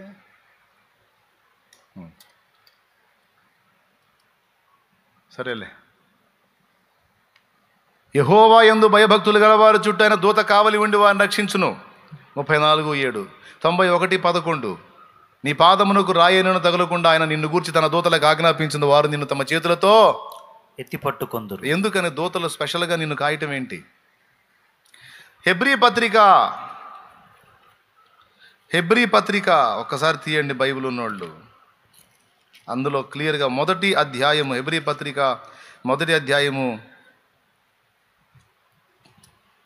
13, 14 వచనాలు చూడు. అయితే నేను నీ శత్రువులను నీ పాదములకు పాదపీఠముగా చేయి వరకు నా కుడి పార్శ్వమును కూర్చుండుము అని దూతలలో ఎవని గూర్చి అయినా ఎప్పుడైనాను చెప్పానా? ఈ దూతలు ఎవరు? చదువు. వీరందరూ రక్షణయను స్వాస్థ్యము పొందబోవు వారికి, అంటే మనకి పరిచారము చేయుటకై పంపబడిన సేవకులైన ఆత్మలు కారా? ఆహా, వాళ్ళు ఆత్మరూపులుగా ఉన్నారు మన చుట్టూ, అందుకు కనపడరు. ఏ రూపంతో ఉన్నారు? ఆత్మరూపులై ఉన్నారు. ఆత్మలు మనల్ని అటాక్ చేయకుండా సేవ్ చేస్తూ ఉన్నారు. కనపడమంటే చెప్పు, ప్రార్థన చేసుకో, కనపడతారు. ఇంకప్పుడు నీకు ప్రశాంతత ఉండదు. దేవునికి స్తోత్రం. వద్దులేనా, ఆయన కనపడకుండానే కాపలాగా మనం. ఎంతటి ఆధిక్యత, ఏమిటా విలువ? ఇదే విలువ. ఇప్పుడు వాడు తులువనైనా ఇంత విలువ. ఏం విలువ అంటే అక్కడ ఉంది నీకు విలువ. ఈ లోక రాజ్యము, ఈ లోక రాజ్య సంబంధులు నిన్ను గుర్తించకపోవచ్చు, గౌరవించకపోవచ్చు, గణపరచకపోవచ్చు, తిట్టొచ్చు, దూషించవచ్చు, ఇబ్బంది పెట్టవచ్చు, చాలా తేలిగ్గా నిన్ను మాట్లాడవచ్చు. కానీ నీ ఆధిక్యత వాళ్ళకి తెలియదు. విశ్వాన్ని ఏలేటువంటి దేవుని కొడుకు, కూతురు నువ్వన్న సంగతి వాళ్ళకి తెలియచావదో. అందుకే చాలా చాలా చులకనగా నిన్ను మాట్లాడుతూ ఉన్నారు. దేవుడు నవ్వుకుంటా ఉన్నాడు. దేవుడు నవ్వుకుంటా ఉన్నాడండి. ఎందుకంటే నువ్వెవరో ఆయనకి తెలుసు, దూతలకు కూడా తెలుసు. ఈ భూమి మీద ఉన్న దరిద్రులకు తెలియదుగా. దావీదు చిన్నతనాన్ని ఊహించండి. ఆడతా పాడతా రోడ్డు మీద తిరుగుతున్నప్పుడు వాళ్ళు వీళ్ళు, రే దావీదు ఇటారా అని ఆ పని ఈ పని చెప్పుంటారుగా. దావీదుకు చెప్పుండరా? పెద్దగా చెప్పండి. వాళ్ళు వీళ్ళు అరిచుంటారు కదా. ఫ్యామిలీ మెంబర్స్ కూడా దావీదును చాలా చులకనగా మాట్లాడారు కదా. ఆఖరికి పెద్దన్న, నీకు మహా గర్వం రో, యుద్ధము చూచుటకే కదా నీవు వచ్చితివి, ఆ చిన్న మందని ఏం చేసితివి అన్నాడుగా పెద్దన్నయ్య. ఎవరు ఆయన పేరు? ఏం పేరు? ఎలియాబు. ఆయన కూడా తృణీకరించాడు. కానీ వాళ్ళకి తెలుసా, ఇశ్రాయేలున తరతరాలకు ఏలబోయే శాశ్వత వంశ వృక్షానికి మూల పురుషుడైన వాడిని వాళ్ళు తేలిగ్గా మాట్లాడుతున్నారని వాళ్ళకి తెలుసా? ఇశ్రాయేలు అనే దేవుని ప్రజ అంతటి మీద రాజై రాజై రాజై రాజై రాజై ఏలేటువంటి వాడు, ఇంచుమించు 40 ఏండ్ల పాటు ఏలేటువంటి రాజుని వాళ్ళు తేలిగ్గా మాట్లాడుతున్నారని వాళ్ళకి తెలుసా? తెలిస్తే మాట్లాడతారా? ఈరోజు నిన్ను నన్ను తృణీకరించే వాళ్ళకి తెలియదు. మనల్ని తండ్రి ఎలా సిద్ధపరిచాడో, ఏ అంతస్తుకు ఉంచాడో, ఏ స్థాయిలో మనల్ని ఉంచబోతున్నాడో, ఎంత ఘనపరచబోతున్నాడో, రేపు ఆ ఘట్టములో, ఆ ఘడియలో, ఆ సన్నివేశంలో నిన్ను తృణీకరించిన వారందరూ చూస్తారు. అప్పుడు సిగ్గుతో తలదించుకుంటారు. అందుకే పాడుకున్నా, నీ స్థితి చూసి నవ్విన వారే సిగ్గుపడే దినమొచ్చేనులే. నీ స్థితి చూసి నవ్విన వారే సిగ్గుపడే దినమొచ్చేనులే. విడుదల సమీపించెను, నీకు వెలుగు ఉదయించును. విడుదల సమీపించెను, నీకు వెలుగు ఉదయించును. దేవునికి మహిమ, దేవునికి మహిమ. నా పిల్లలు ఇద్దరు కూడా రక్షణ పొందాలని ఎంత తప్పించానో. మళ్ళీ నేను రాజకుమారుని అయ్యాను విశ్వాసాన్ని బట్టి, తండ్రి అయిన దేవుడు చెప్పిన వాగ్దానాన్ని బట్టి. మరి నా పిల్లలు కూడా కావాలిగా. మరి రక్షణ పొందకుండా దేవుని సువార్త నిర్లక్ష్యం చేస్తే వాళ్ళు అవుతారా? రాజకుమారులుగా నరకపాత్రులు అవుతారు. సో వాళ్ళు కూడా రాజకుమారులు అగున్నట్లు ఏం కావాలి? మారు మనసు పొంది, రక్షణ పొంది దేవుని వారు కావాలి. అలా వాళ్ళు సిద్ధపడి ముందుకు వచ్చినప్పుడు నా హృదయంలో ఆనందం అంతింత కాదు. దేవునికి మహిమ కలుగును గాక. మళ్ళా నేను బలవంతం పెట్టకూడదు. బలవంతం పెడితే ఒకసారి కాదు 100 సార్లు మునుగుతారు నీళ్ళలో. కర్ర తీసుకున్నానంటే మునగరా? ఎవడు ఇచ్చే పని కూడా లేదు, వాడే మునుగుతాడు. పోయి కర్ర తీసుకురాయి ఓ నీళ్ళ మునిగిపో అంటే కర్ర చూపిస్తే వాడే మునుగుతాడు. పోయి 10 సార్లు 100 సార్లు మునుగుతాడు. కానీ అది రైట్ కాదు. వానికే తెలియాలి తాను పాపినని. వానికే తెలియాలి యేసు తన పాపముల కొరకు ప్రాణం పెట్టి తిరిగి లేచాడని. వానికే తెలియాలి నేను ఆయన ఎదుట ఒప్పుకొని క్షమాపణ అడగకపోతే నాకు దిక్కు లేదని. సో తెలుసుకొని నా పిల్లలు రావాలని ఎదురు చూశాను. వాళ్ళు వచ్చినప్పుడు లోపల చాలా ఆనందపడ్డాను. నేను నా ఇంటి వారందరూ యెహోవాను సేవింతుము. నేను నా ఇంటి వారందరూ యెహోవాను సేవింతుము. రేయి పవలు కాపాడిన దేవదేవుని స్తుతియంతుము.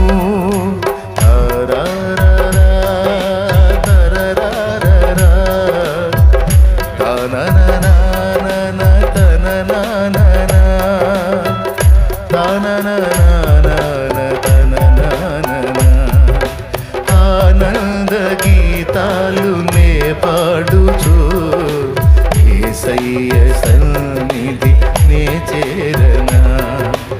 ఆనంద గీతాలు నే పాడుచు యేసయ్య సన్నిధి నే చేరనా. దేవునికి మహిమ, దేవునికి మహిమ, దేవునికి మహిమ. ఎంత ధన్యత! ఏ తల్లి అయినా ఏ తండ్రి అయినా తన బిడ్డల్ని రక్షణ పొందకుండా ఆపుతున్నారు అంటే రాజకుమారుడు దైవ కుమార్తె అయ్యే ధన్యతని సాక్షాత్తు వీళ్ళే చెడగొడుతున్నారని అర్థం. తమ పిల్లల్ని దరిద్రులుగా చేస్తున్నారని అర్థం. ఏ తల్లిదండ్రులు అయితే తమ పిల్లలు రక్షణ పొందకుండా ఆటంకపరుస్తున్నారో, రాజకుమార్తె ఎవరు? రాజు. మళ్ళా భూరాజులు కాదు, ఎటు భూజులు వీళ్ళందరూ. ఈ భూరాజులు కాదు, రారాజు దేవుడు. ఆ రాజకుమార్తె ఆ రాజకుమారుడు అయ్యేటువంటి భాగ్యాన్ని పోగొడుతున్నారు అడ్డుపడే తల్లిదండ్రులు. జాగ్రత్త. మీరు పొందాలి, మీ పిల్లలు కూడా పొందాలి రక్షణ. అది గొప్ప స్వాస్థ్యము. అదే రేపు నీకు గొప్ప ఆధిక్యత. రేపు అక్కడ ఇప్పుడు చెప్పండి, విలువ లేదా నీకు? ఈ సమాజంలో విలువ లేకపోవచ్చు, నీ ఇంట్లో విలువ లేకపోవచ్చు, నీ తోటి కొలీగ్స్లో విలువ లేకపోవచ్చు, నీ బంధువర్గంలో నీకు విలువ లేకపోవచ్చు. ఇక్కడ విలువలు ఇవ్వాలంటే ఏం చేయాలి? ఏం ఉండాలి? ఇక్కడ విలువలు ఇవ్వాలంటే కారు వేసుకొని తిరగాల, ఫుల్ సౌండ్ మోగుతూ ఉండాలి. అప్పుడు బాగా అసలు నువ్వు అట్లా, నువ్వు ఇట్లా, నువ్వు అంత ఇంత, నీ సంగతి నాకు ఎప్పటి నుంచో తెలుసు అని మామూలు భజన చేయరు. అన్నీ ఏం లేకుండా ఏగలు తగులుతున్నావు అనుకో, సబ్బు ఎవడు పలకరించడు. బోడి వాళ్ళు ఇచ్చే విలువ ఎవడికి కావాలి? చెప్పాలి. ఏమని చెప్పాలి? మీరిచ్చేది ఇందిరా.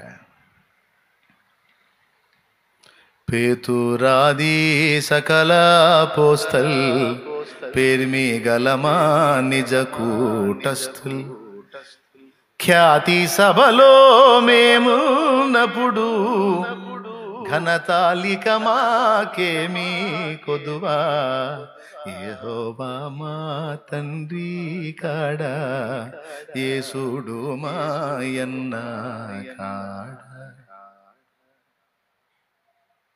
నీ ఘనత, నీ గొప్ప, నీ గౌరవం, నీ విలువ అంతా అక్కడుంది. అది శాశ్వతమైంది.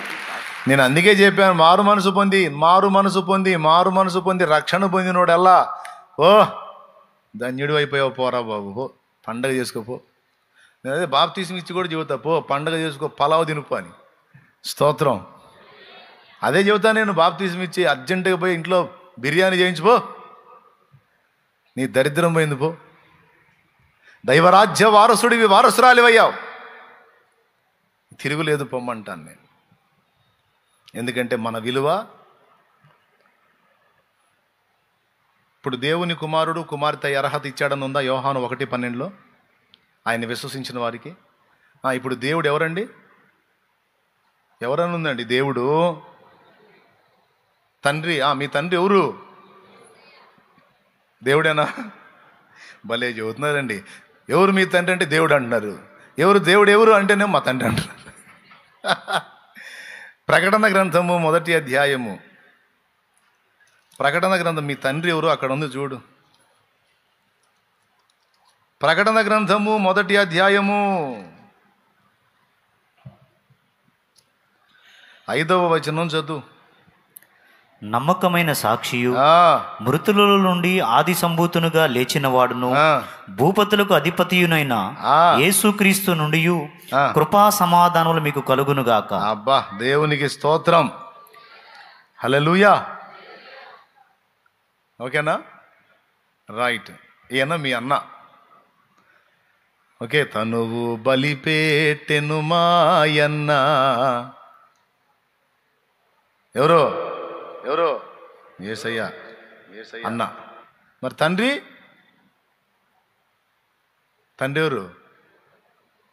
ఎవరు ఒకడా చూడు. తిమోతికి రాసినటువంటి మొదటి పత్రిక 6వ అధ్యాయం 15వ వచనం చదువు.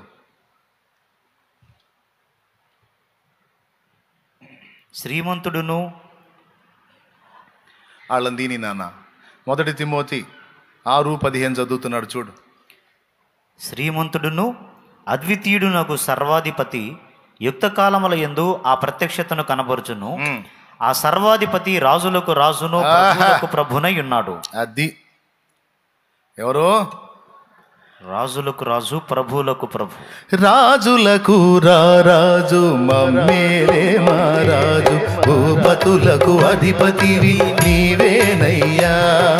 రాజులకు రాజు, మమ్మేలే మహారాజు, భూపతులకు అధిపతివి నీవేనయ్యా.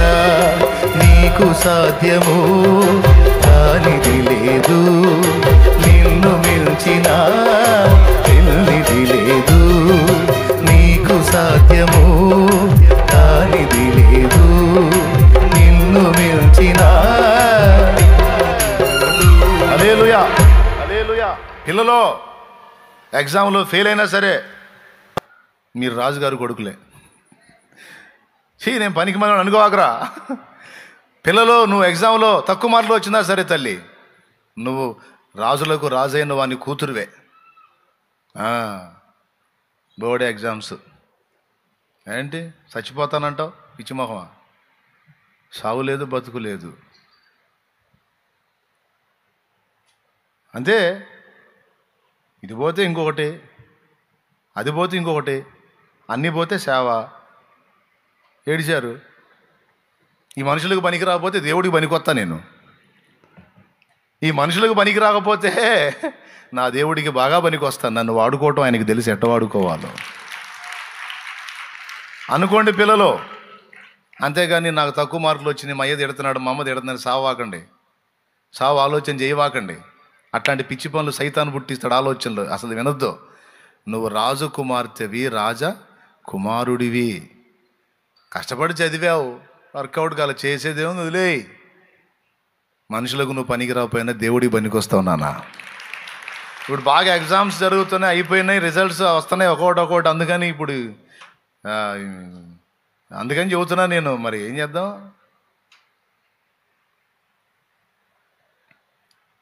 ఇన్ని వచనాలు ఏకమై మీకు చూపించింది ఏంటంటే, పరలోకంలో దేవుడు మనకిచ్చినటువంటి ఆధిక్యత ఎంత గొప్పది.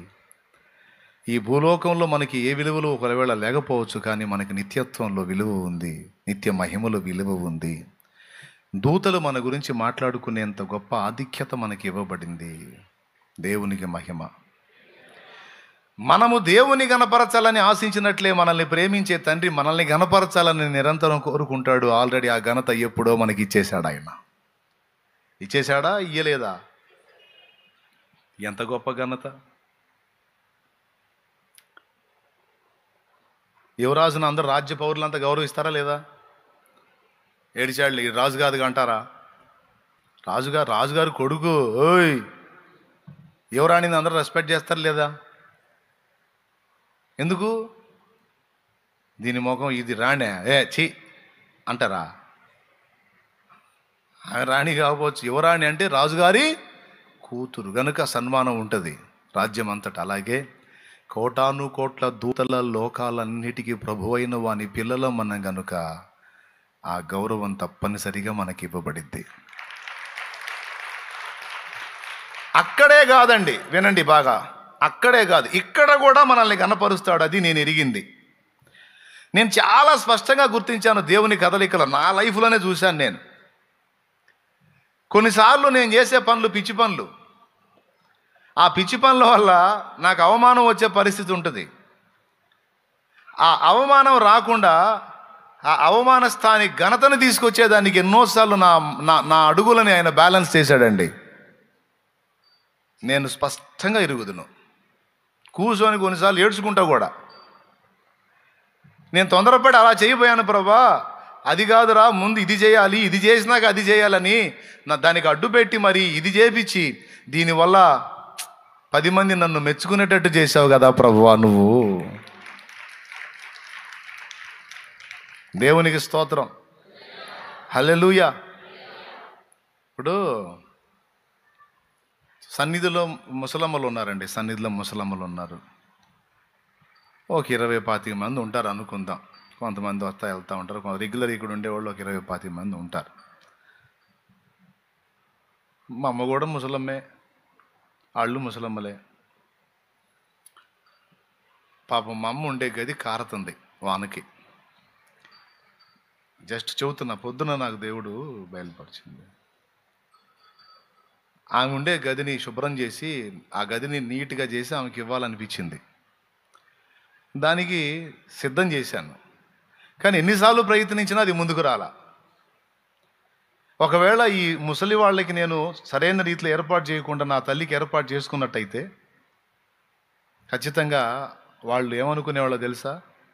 ఆయన తల్లి కాబట్టి ఆమెకేమీ తక్కువ కాకుండా ఆమెకు అన్నీ జాగ్రత్తగా చేసుకున్నాడు. మనం ఏమవుతాం? ఆయనకి ఏదో దిక్కు లేక వచ్చాడు, బడి ఉన్నాం, మన ముఖానంత అన్నం వేస్తున్నాడు అంతేగా. అదే ఆయన తల్లి అయితే చూడు ఆమెకి ఎట్లా ఏర్పాటు చేశాడు అనుకునేవాళ్ళు. అనుకుంటారా? అనుకోరా? మనుషులు కాబట్టి ఎట్టి పరిస్థితుల్లో 100కి 200% అనుకుంటారు అంతే. స్తోత్రం, అవునా? దేవుడు ఏం చేశాడు తెలుసా? ఎన్నిసార్లు ట్రై చేసినా ఆమె ఉండే గదిని ఊడదీయాలంటే కుదరలా. మొదలు పెట్టబోయే ప్రతిసారి కూడా ఏదో ఒక అవరోధం రావటం, నేను ఏటో గడ్డుపోవటం.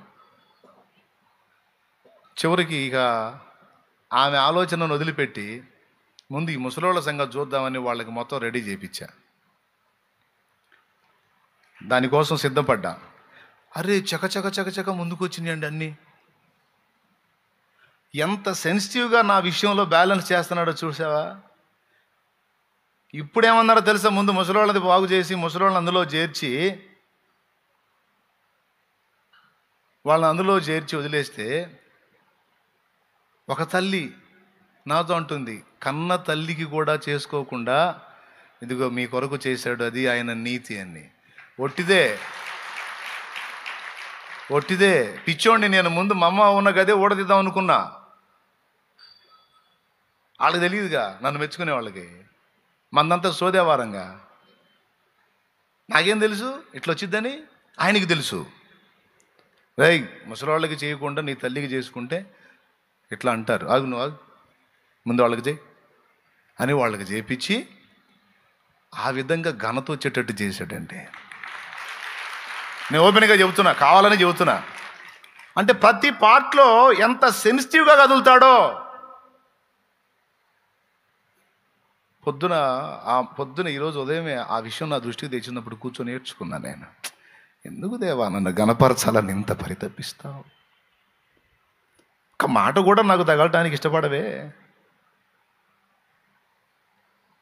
ఎందుకు దేవా? ఇప్పుడు ఘనపరిచాడు.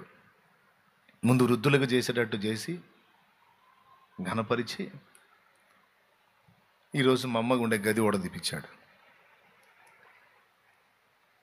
ఇప్పుడు నేను ఊడదీసి ఆ గదిని ఊడదీసి శుభ్రం చేపిస్తే ఇప్పుడు రాదు, విమర్శ రాదు, ఘనతే వచ్చిద్ది. ఎందుకు తెలుసా? ముందు దిక్కులేని వాళ్ళకి చూసి తర్వాత తన తల్లికి చూశాడని. ఇది ఎవరు ఐడియా? శాలేమరాజు. అంత సీన్ లేదు వీడికి, ఇదంతా ఆశోదేవారం. పచ్చిగా చెప్తున్నాను నేను, ఆయనకుంది. ఇలా చాలా చేశాడు. ఈరోజు ఒకటి ఓపెన్ అవ్వాలని. అయ్యా నువ్వేమన్నా అనుకో, దేవునికి స్తోత్రం. ఆయన కూడా చెబుతున్నాను, నువ్వేమన్నా అనుకో, నువ్వు చేసే చెప్పాలి, నేను అంతే. నీకు ఎంతమందికి అర్థమైంది ఇప్పుడు నేను చెప్పింది? ఎంత సెన్సిటివ్గా ఉన్నాడో చూడు, మన విషయాల్లో ఎంత సున్నితంగా కదులుతున్నాడో చూడు. తప్పు చేయబోయినా, తేడా పడబోయినా పడనీయట్లా, దానికి ముందు రానియకుండా అడ్డుపడి నా చేత చేయించాల్సింది చేయించి ఆ తర్వాత బ్యాలెన్స్గా సరే ఇప్పుడు చేసుకోపో. మరి ఇప్పుడు ఏడుపు రాకేమొచ్చింది?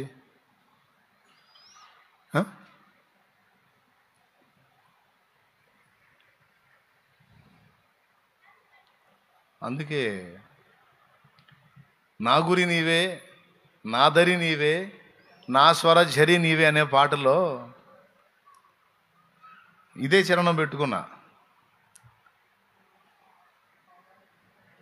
రెండో చరణం చెప్పండి మీరు. ఆ పాట విన్నారా మీరు? రెండో చరణం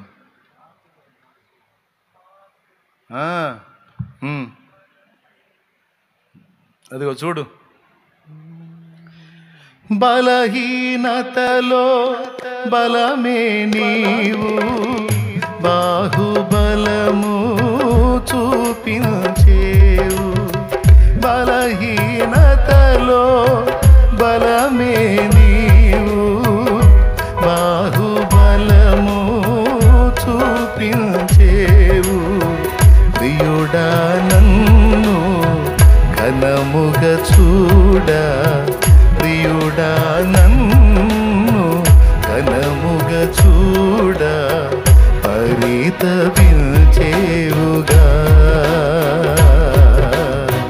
ప్రేమానిధి నీవేగా, పరితపించేవుగా.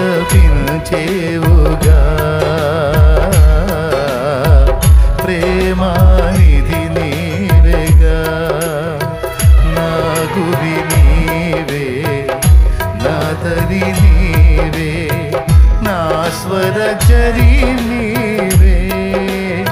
యేసయ్యా నా స్వర జరి నీవే, యేసయ్యా నా గురి నీవే, నా దరి నీవే.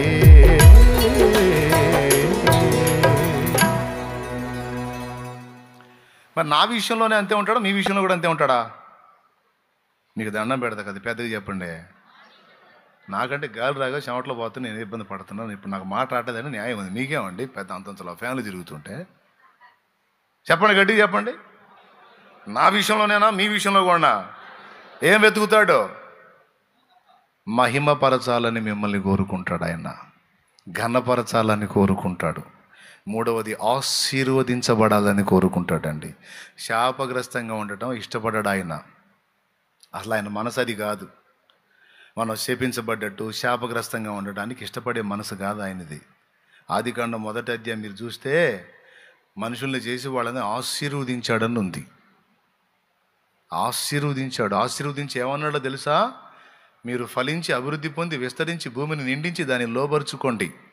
ఆకాశ పక్షులను, సముద్రపు చేపలను, భూ జంతువులను సమస్తమును మీరు ఏలండి. మనం ఏలికలమై ఉండాలని, తలలుగా ఉండాలి, తోకలుగా ఉండకూడదని కోరుకున్నాడు. ఆశీర్వదించబడాలని కోరుకున్నాడండి. కొంతమందికి తెలియచావదు. ఎప్పుడు ఈ దరిద్ర బతికే దేవుడికి ఇష్టం అనుకుంటారు.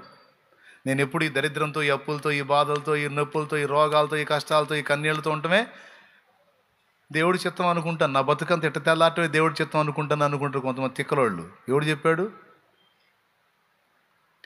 అవసరాన్ని బట్టి కొన్నిసార్లు అగ్ని వంటి శ్రమలను అనుమతిస్తాడు తప్ప, అవసరాన్ని బట్టి పరీక్షల కోసం, కొన్నిసార్లు విశ్వాసంలో వృద్ధి పొందించడం కోసం, కొన్నిసార్లు మనలో ఓర్పు పర్సెంటేజ్ డెవలప్ చేయడం కోసమే కొన్ని శ్రమలను అనుమతిస్తాడు చెల్లి. బతుకంతా అదే కాదు. కొంతమందికి ఓర్పు తక్కువగా ఉంటుందండి. ఏముంటుంది? ఓర్పు తక్కువగా ఉంటుంది. ఓర్పు తక్కువగా మనకు మెయిన్ కావాల్సింది ఓర్పు. పరలోకంలో అయినా ఓర్పే కావాలి, భూమి మీద కూడా ఓర్పే కావాలి. కోపాన్ని తమాయించుకోవాలంటే ఓర్పు కావాలి. పాపాన్ని అధిగమించాలంటే ఆశా నిగ్రహం, ఓర్చుకోవాలి. పాపం ఆకర్షిస్తుంటుంది, రా రా అని పోకూడదు. కోపం రేపుతుంటుంది, పో పో తన్ను కొట్టు అని ఓర్చుకోవాలి. ఓకే, ఏది చేయాలన్నా ముందు ఏం కావాలి? మనకి ఓర్పు కావాలి. ఆ ఓర్పు పర్సెంటేజ్ అనేది చూసుకుంటాడు ఆయన. కొంతమందిలో కరెక్ట్గా ఉంటుంది, కొంతమందిలో తక్కువ ఉంటుంది, కొంతమందిలో బాగా తక్కువ ఉంటుంది. అందుకేం చేస్తాడు? కొన్ని పరీక్షలు గుండా తీసుకెళ్తాడంట. బైబిల్ చదవాలి, అప్పుడు అర్థమైంది. యాకోబు రాసిన పత్రిక 1వ అధ్యాయం 1-2 వచనాల్లో ఆ మాట ఉంది. నా సహోదరులారా, మీ విశ్వాసమున కలుగు పరీక్ష మీలో ఓర్పును పుట్టించునని ఎరిగి మీరు నానా విధములైన శోధనలో పడినప్పుడు అది మహా ఆనందమని ఎంచుకోండి. ఏమండి? దైవజనుడి దగ్గరికి విశ్వాసం వచ్చిందంట. అయ్యగారు, నాకు ఓర్పు చాలా తక్కువగా ఉంది, బాగా ఓర్పు వచ్చేటట్టు ప్రార్థన చేయండి అయ్యగారు అని ప్రార్థన చేయమందంట. ఈయన నెత్తి మీద చేపెట్టి ఏసు నామంలో అగసాట్లు వచ్చును కాక నీకు అన్నాడంట. బెత్తరపోయి చూసింది. ఏం సార్, నేను ఓర్పు కోసం ప్రార్థన చేయమంటే అగసాట్లు అవ్వాలంటే, అగసాట్లు వస్తేనమ్మా ఓర్పు పర్సెంటేజ్ పెరిగేది అన్నాడట. దేవునికి స్తోత్రం, హల్లెలూయా. మీకేమైనా అర్థమైందా? ఓర్పు రావాలంటే ఏం పెరగాలి? విశ్వాసమునకు కలుగు పరీక్ష. అది ఓర్పు పర్సెంటేజ్ పెరగాలంటే మన విశ్వాసానికి పరీక్షలు అంటే నానా విధములైన శోధనల్లో అనుమతిస్తాడు. అవసరాన్ని బట్టి. కొంతమందికి కొంచెం అవసరం, కొంతమందికి ఎక్కువ అవసరం, ఎక్కువ. అయితే ఒక్కటి గుర్తుపెట్టుకోండి, అది బ్రతుకంతా కాదు. మనలో ఆయన తీసుకురావాలనుకున్నప్పుడు కొంతమందికి బాగా గర్వం బాగా నిండుంటుంది, అది విరగొట్టాలి. అది విరిగిన దాకా కొన్ని అనుమతిస్తాడు.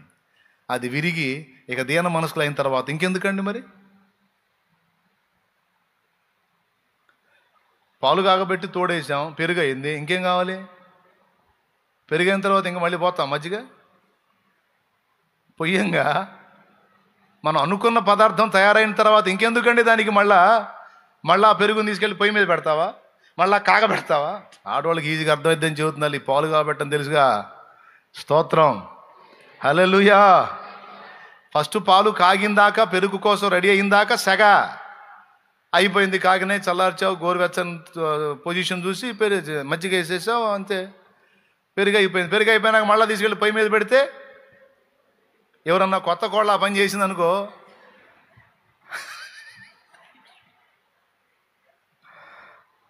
అత్తగారు అండమ్మ నికోబార్ దీవులు పారిపోయింది. దేవునికి స్తోత్రం కలుగును గాక. పెరుగుని తీసుకెళ్ళి పొయ్యి మీద పెడతారా ఏంటంటే? కాగబెడతాను అత్తగారు, నిన్న మీరు కాగబెట్టారు కదా దాన్ని, ఈరోజు నేను అవసరం లేదమ్మా, అది ఏది కావాలనుకున్నాను అది అయిపోయింది, ఇంకేసుకొని తింటాం, ఇంకా కాగబెట్టాల్సిన అవసరం లేదు. ప్రియులారా, గుర్తుపెట్టుకోండి, దేవుడు అనుకున్న క్వాలిటీ కొలత మనలోకి వచ్చిన తర్వాత ఉండమన్నా ఉండవగ చాట్లు, శ్రమలు ఉండమన్నా ఉండవు, కావాలి అని నువ్వు మొత్తుకున్నా ఉండవు. నీ మారా అనుభవాలన్నీ మధురమైన జ్ఞాపకాలుగా మిగిలిపోతాయి. గుర్తుపెట్టుకో ఈ మాట. నీ చేదైన అనుభవాలన్నీ కూడా మధురమైన జ్ఞాపకాలుగా మిగిలిపోతాయి తమ్ముడు. ఇక రమ్మన్నా రావై. ఆ ఎగ్జామ్ పూర్తయిన దాకే. దేవునికి స్తోత్రం. ఇప్పుడు 10th ఎగ్జామ్ రాశారు, అయిపోయింది. 400, 300, 250 మొత్తానికి వచ్చినాయి, పాస్ అయ్యారు. ఇంక ఇంటర్మీడియటే. మళ్ళీ ఇంటర్మీడియట్ మొత్తం సంవత్సరం అంతా చదివినాక మళ్ళీ ఇంటర్మీడియట్ ఎగ్జామ్స్ ఉంటాయి. అంతేగాని మళ్ళీ 10th రాపిస్తారా? అయితే ఒకటి జరిగితే రాపిస్తారు. దేవునికి స్తోత్రం కలుగును గాక.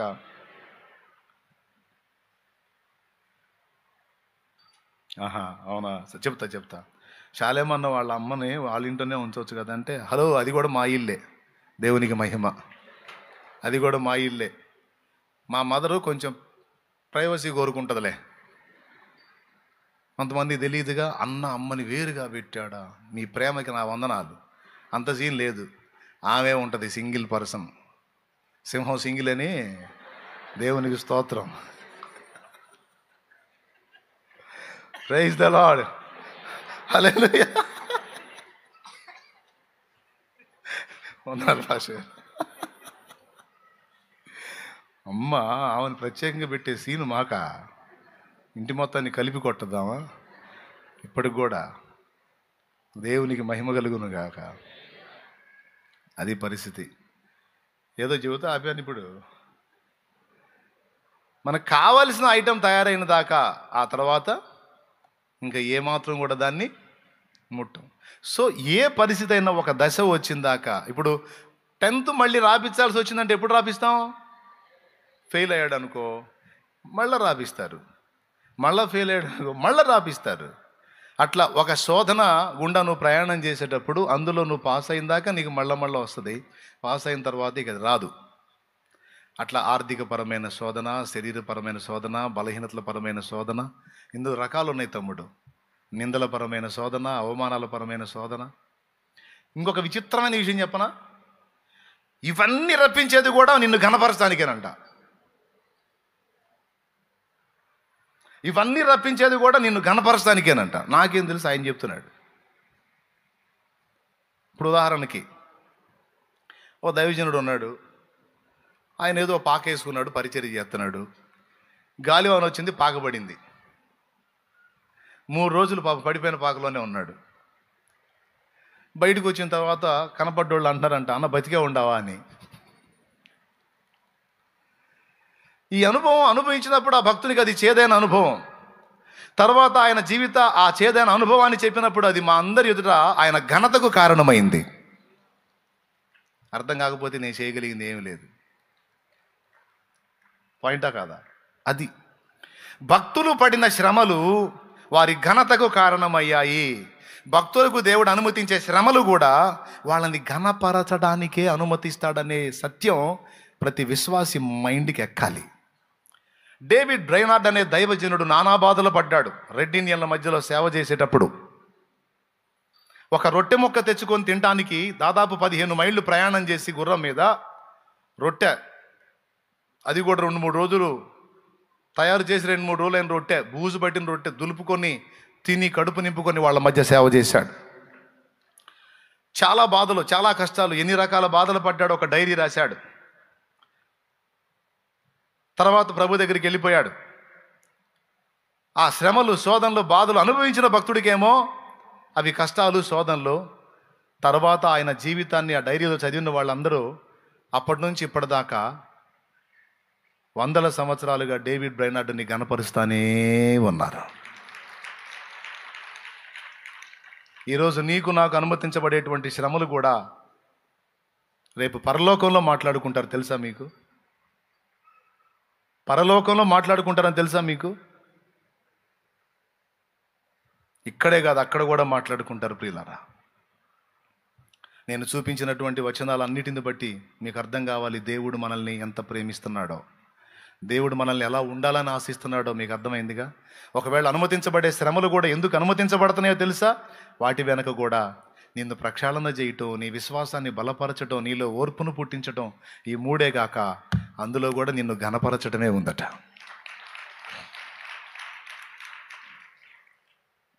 అర్థమైందా?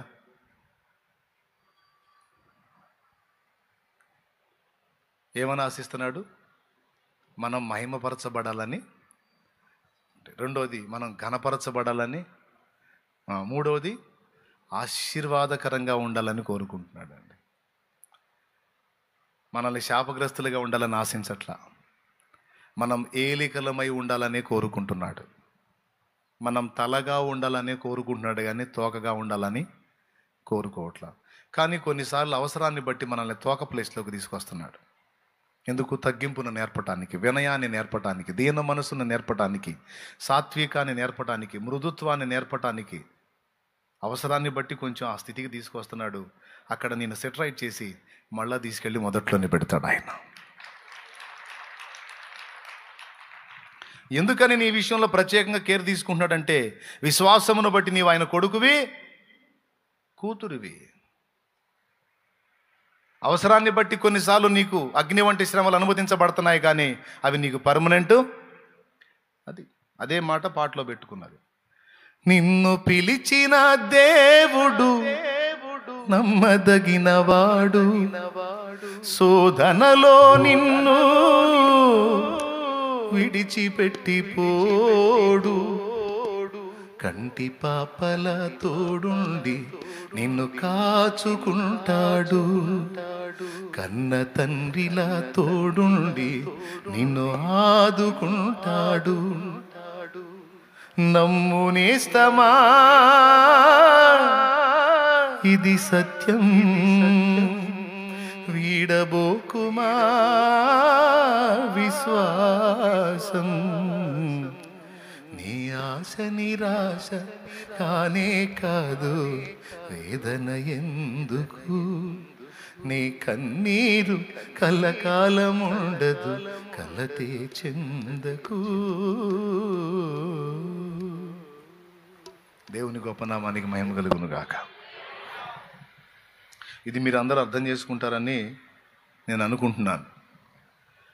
3 సంగతులు నేను మీకు చెప్పాను. నంబర్ 1, ఆయన మనల్ని మహిమపరచాలని, ఘనపరచాలని కోరుకుంటున్నాడు. 1, దేవుడు. ఎందుకంటే ఆయన్ని ప్రేమించే మనం ఆయన మహిమను వెతికినట్లు ఆయన కూడా మనల్ని ప్రేమిస్తున్నాడు కనుక మన మహిమను వెతుకుతున్నాడు, ఆయన మన ఘనతను వెతుకుతున్నాడు. ఇది మొదటి సంగతి.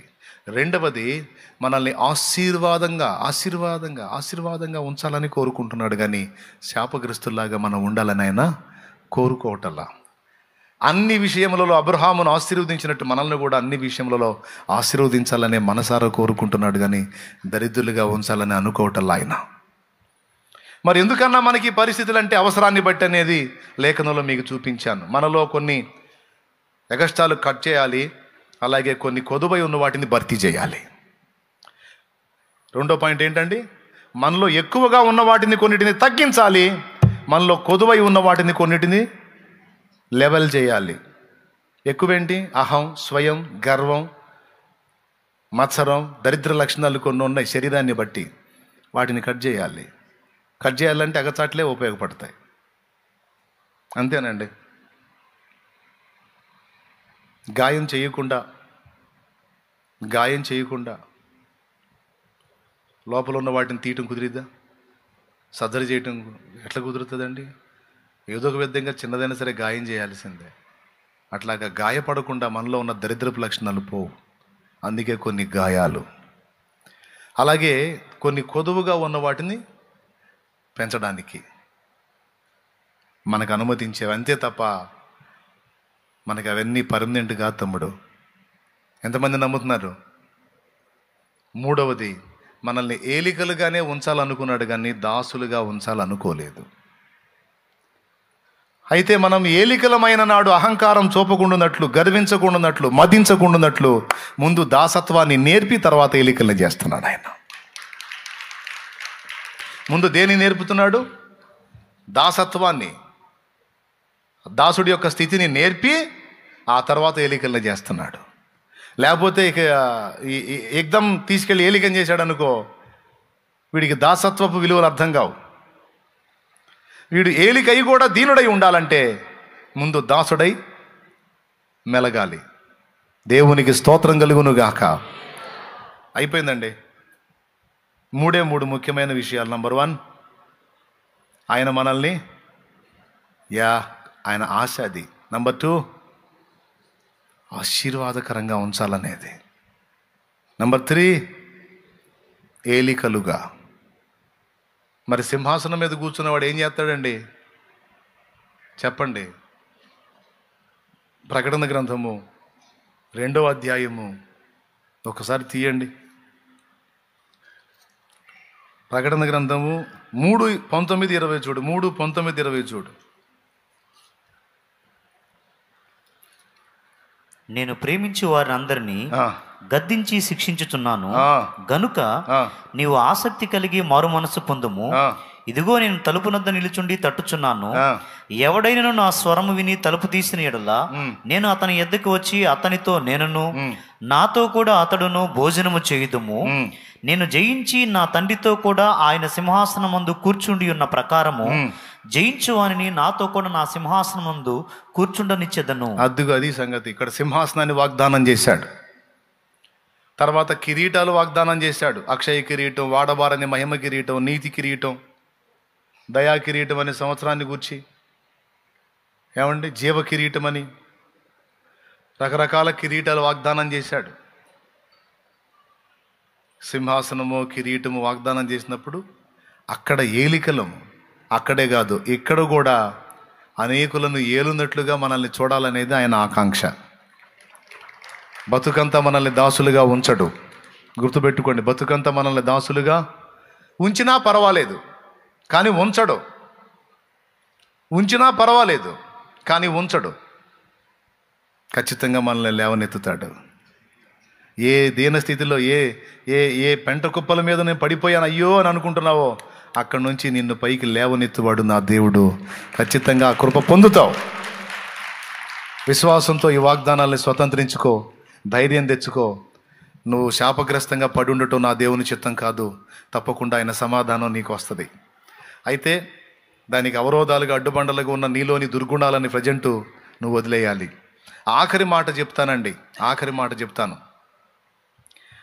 ఈ ఒక్క మాట చెప్పకపోతే అంశం మొత్తానికి న్యాయం జరగదు. ఈ ఒక్క మాట బైబిల్ మూసేసా నీ ధైర్యం కోసం. అమ్మయ్య ముగించాలి అని తృప్తి చెందడానికి.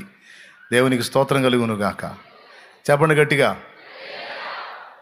ఆఖరి మాట ఏమిటంటే, యేసు ప్రభు ఒక ఉపమానం చెప్పాడు. నా మాటలు వినియు వాటి చొప్పున చేయనివాడు, నా మాటలు వినియు వాటి చొప్పున చేయనివాడు అని ఒకటి గురించి, నా మాటలు విని వాటి చొప్పున చేసేవాడు అని ఒకని గురించి, ఇద్దరి గురించి ఆయన మాట్లాడాడు. నా మాటలు విని వాటి చొప్పున చేయు ప్రతివాడు బండ మీద తన ఇల్లు కట్టుకుని బుద్ధిమంతుని పోలి ఉండును.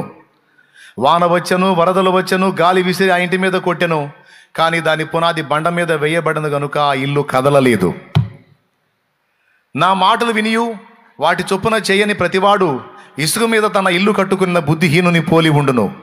వాన వచ్చెను, వరదలు వచ్చెను, గాలి విసిరి ఆ ఇంటి మీద కొట్టెను, దాని పునాది ఇసుక మీద వేయబడిన గనుక అది కూలబడిను, దాని పాటు గొప్పదని చెప్పవచ్చును అన్నాడు. రెండు విషయాలు మాట్లాడాడు ఇక్కడ. నా మాటలు విని వాటి చొప్పున చేసేవాడు బండ మీద ఇల్లు కట్టుకున్నోడుతో సమానం. నా మాటలు ఇటు విని ఇటు వదిలేసి ఆ మాటలు పెడచెవిన పెట్టి తన ఇష్టానుసారంగా బతికేవాడు ఇసుక మీద ఇల్లు కట్టుకున్న బుద్ధిహీనుడు. మీరు ఎలా ఉండాలనుకుంటున్నారో మీ ఇష్టం. నిజంగా మీ తండ్రికి మీరు కుమారులు కుమార్తెలు అగునట్లు మీ తండ్రి మాటలను మీరు గైకొనవలసి ఉన్నది. మన తండ్రి మాటలు మనం గైకొనాల్సి ఉంది. ఆయన మన క్షేమాన్ని కోరేవాడే కానీ మన నష్టాన్ని కష్టాన్ని కోరేవాడు కాదు. వరదలు ఖాయం, వానలు ఖాయం, గాలి విసిరి కొట్టడం కూడా ఖాయం. అయితే నువ్వు నిలబడటం అనేది, పడిపోవటం అనేది నువ్వు వేసుకున్న పునాది మీదనే ఆధారపడి ఉంది. ఫైనల్ స్టేట్మెంట్, ముగింపు. దేవుని మాటలు విని ఆ మాటల చొప్పున చేయటానికి ఇష్టపడతావా? ఆజ్ఞలు అనుకోవద్దు, బ్రతుకు సూత్రాలు అనుకో, అప్పుడు ఈజీగా ఫాలో అవుతావు. ఆజ్ఞలు అనుకున్నావు అనుకో, నీకు నొచ్చుకుంటావు, కొంచెం ఇబ్బందులుగా అనిపిస్తాయి ఆజ్ఞలు అయితే. ఈ ఆజ్ఞ పాటించాల్సి వచ్చిందే, పాటించకపోతే దేవుడు ఫీల్ అవుతాడే అని చేస్తావు. అందుకని ఆజ్ఞను ఆజ్ఞలా తీసుకోవద్దు, బ్రతుకు సూత్రంలా తీసుకో, ఫ్రీగా ఫాలో అవుతావు. అర్థం కాలేదా? మనకి చిన్నప్పుడు పాఠ్య పుస్తకాలు ఇచ్చేవాళ్ళు కదా. ఆ పాఠ్య పుస్తకాల్లో అనేక సంగతులను గురించి మనకు రాశారు. పాఠ్య పుస్తకాల్లో చదివే పిల్లలు రెండు రకాలు. కొంతమంది మాస్టర్ ఇచ్చినటువంటి లేదా టీచర్ ఇచ్చినటువంటి పాఠాలుగా చదువుతాడు. కొంతమంది జ్ఞానమని చదువుతారు, అది లోక జ్ఞానమని చదువుతారు. ఇది చదవటం వల్ల నాకు లోకం తెలిసిద్ది, ఇది చదవటం వల్ల నాకు పబ్లిక్ అర్థమైద్ది, ఇది చదవటం వల్ల సమాజంలో ఎలా బ్రతకాలో నాకు అర్థమైద్ది అని కొంతమంది చదువుతారు. వీళ్ళిద్దరిలో ఎవరు ఇష్టపడి చదువుతారు, ఎవరు బలవంతంగా చదువుతారు మీరు చెప్పండి?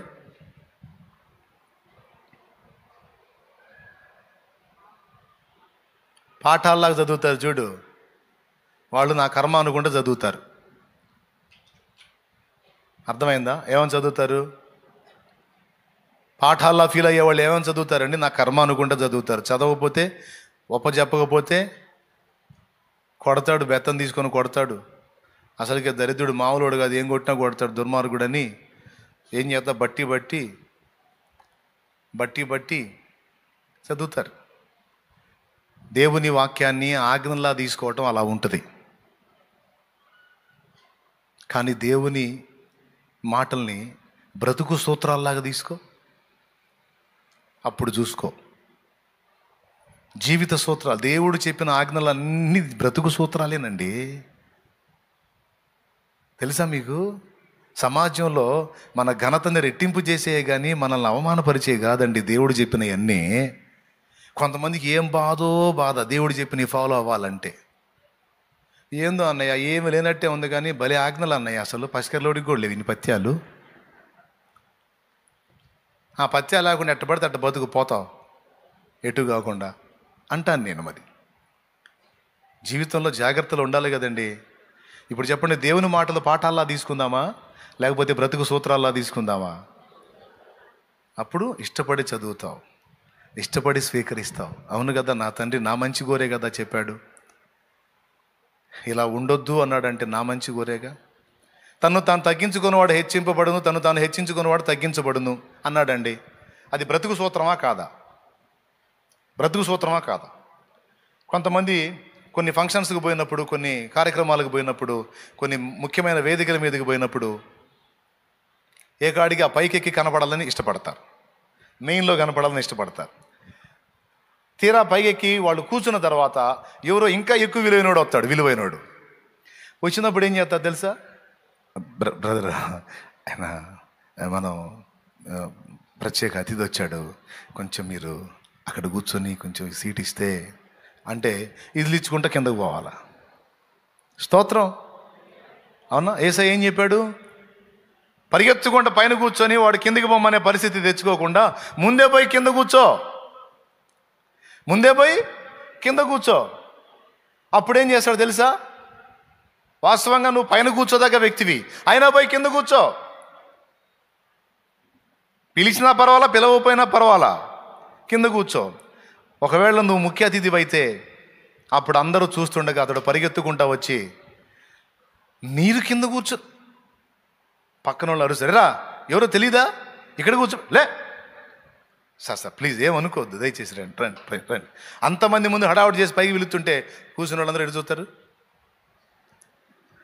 అమ్మో ఈయన ఇంత దారుణంగా తీసుకెళ్తున్నారు, ఈయనని ఇంత దారుణంగా తీసుకెళ్తున్నారు, ఎంత గొప్పోడో, ఇంత హడావుడిగా తీసుకెళ్తా అనుకుంటారుగా. బ్రతుకు సూత్రం కదా అది. హడావుడిగా పైన కూర్చొని గాలి తీసుకోవడం ఎందుకు? దేవునికి అవునా?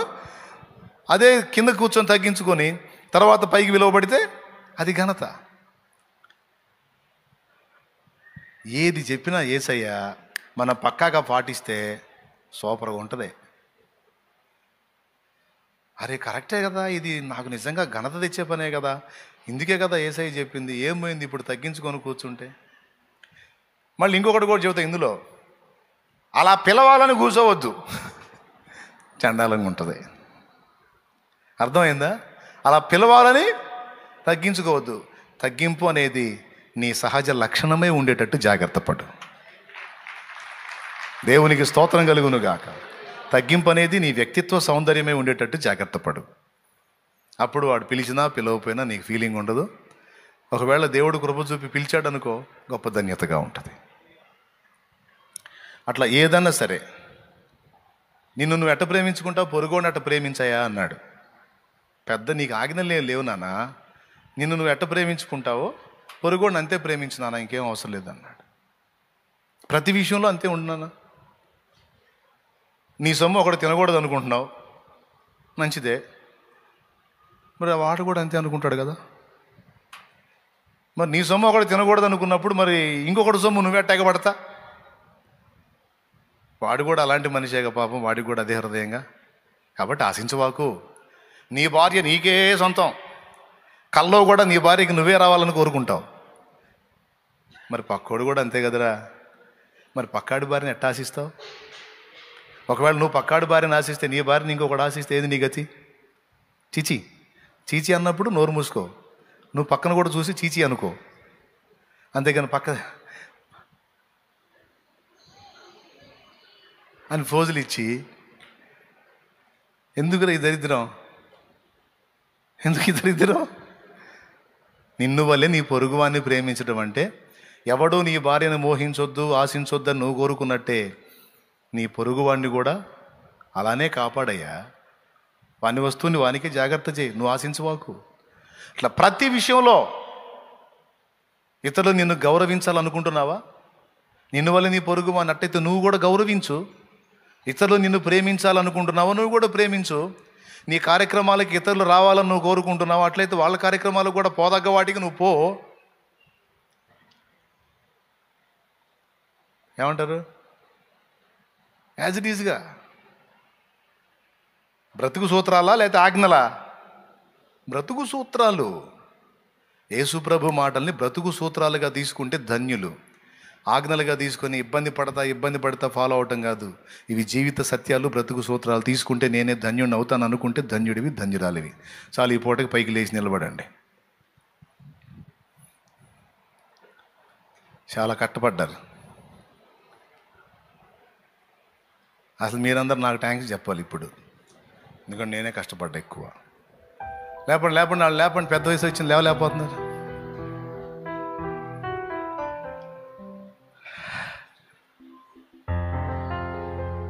దేవునికి మహిమ. దేవుని మాటల్ని జీవిత సత్యాలుగా, బ్రతుకు సూత్రాలుగా తీసుకొని పాటించండి. ఎంత అదృష్టవంతులు అవుతారో.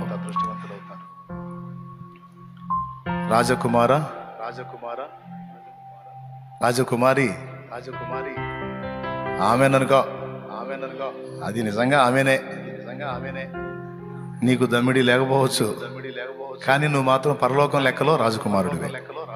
దమ్మిడి లేకపోవచ్చు చెల్లి, అన్ని అప్పులై ఉండొచ్చు, కానీ పరలోకం లిస్టులో నువ్వు రాజకుమార్తెవి. ఆమెన్ తండ్రి, ఆమెన్ అనుకో. నువ్వు ఏలికవే అవుతావు, ఆశీర్వాదకరంగా ఉంటావు, తలగా నియమించబడతావు, నా తండ్రి చేత ఘనపరచబడతావు. ఆయన ఆశ అది. నువ్వు ప్రేమించే ప్రభు ఘనపరచబడాలని నువ్వు వాసించినట్టే, నిన్ను ప్రేమించే ప్రభు నువ్వు కూడా ఘనపరచబడాలని న్యాయంగా కోరుకుంటున్నాడు.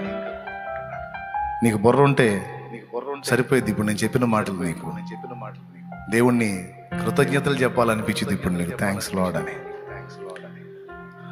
చూడండి, మనం తెలిసి అవమానాల పనులు చేయబోతే ఎట్లా అడ్డుపడుతున్నాడు. నా లైఫ్లోనే ఇందాక నేను చెప్పాను, నా తల్లి విషయంలోనూ ఇతర తల్లుల విషయంలోనూ అట్లా బ్యాలెన్స్ చేస్తాడండి.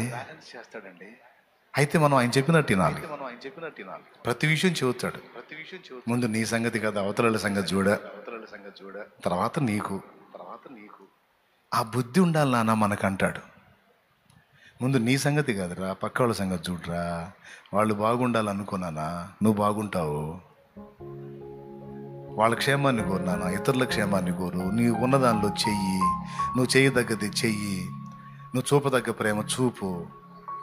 నీకు నేను ఉన్నాగా, నేను దీవిస్తాగా.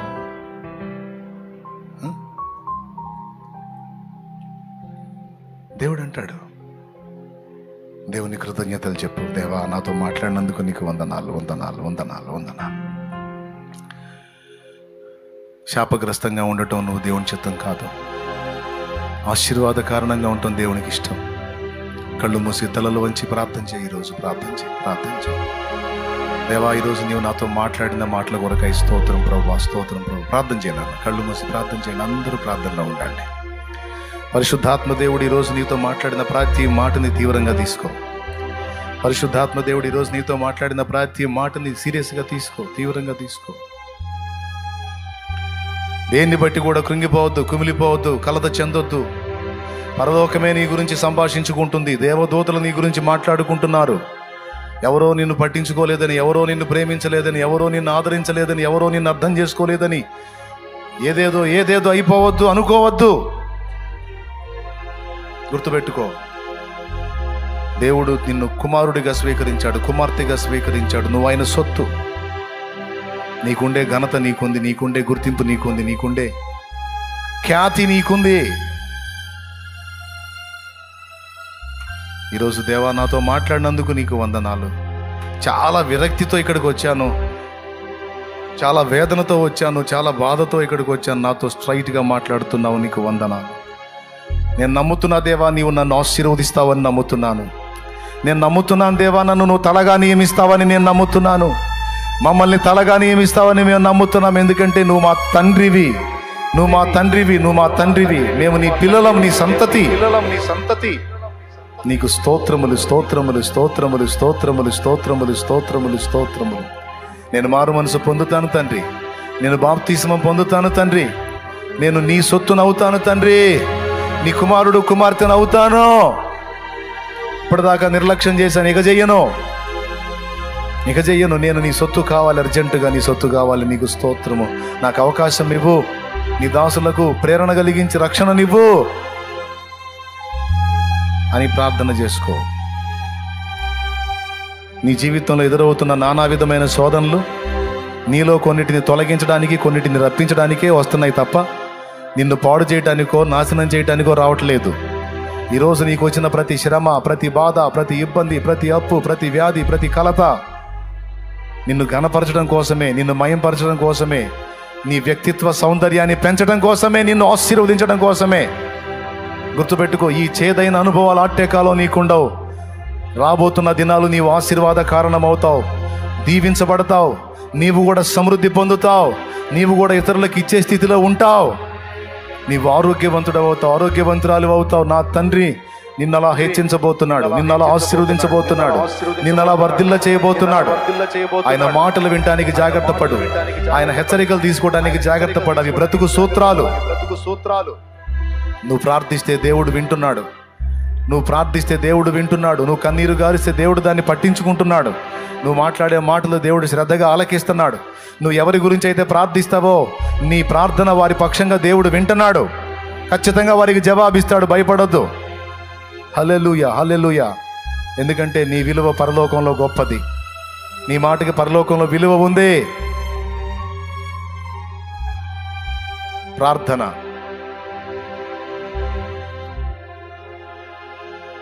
సర్వోన్నతుడైన తండ్రి, సర్వాధికారం కలిగినటువంటి మా ప్రభువా, మీకు వందనాలు, కృతజ్ఞతాస్తుతులు చెల్లిస్తున్నాం. ఈ ఉదయకాలపు వేళ, ఈ శుక్రవారపు ఉపవాస దినమందు ఆశతో నీ సన్నిధిలోని జీవవాకుల కొరకు మేము కనిపెట్టి ప్రార్థన చేసినట్టు రీతిగా నీ దాసుని మా మధ్యలోనికి ఆత్మవశులుగా తీసుకుని వచ్చి పరిశుద్ధ ఆత్మశక్తితో మీ దాసుని నింపి సమస్త విధమైనటువంటి ఆటంకాలను దూరపరిచి మీ దాసుని వాడుకొని మీరు మాతో మాట్లాడినందుకు వందనాలు నాయన.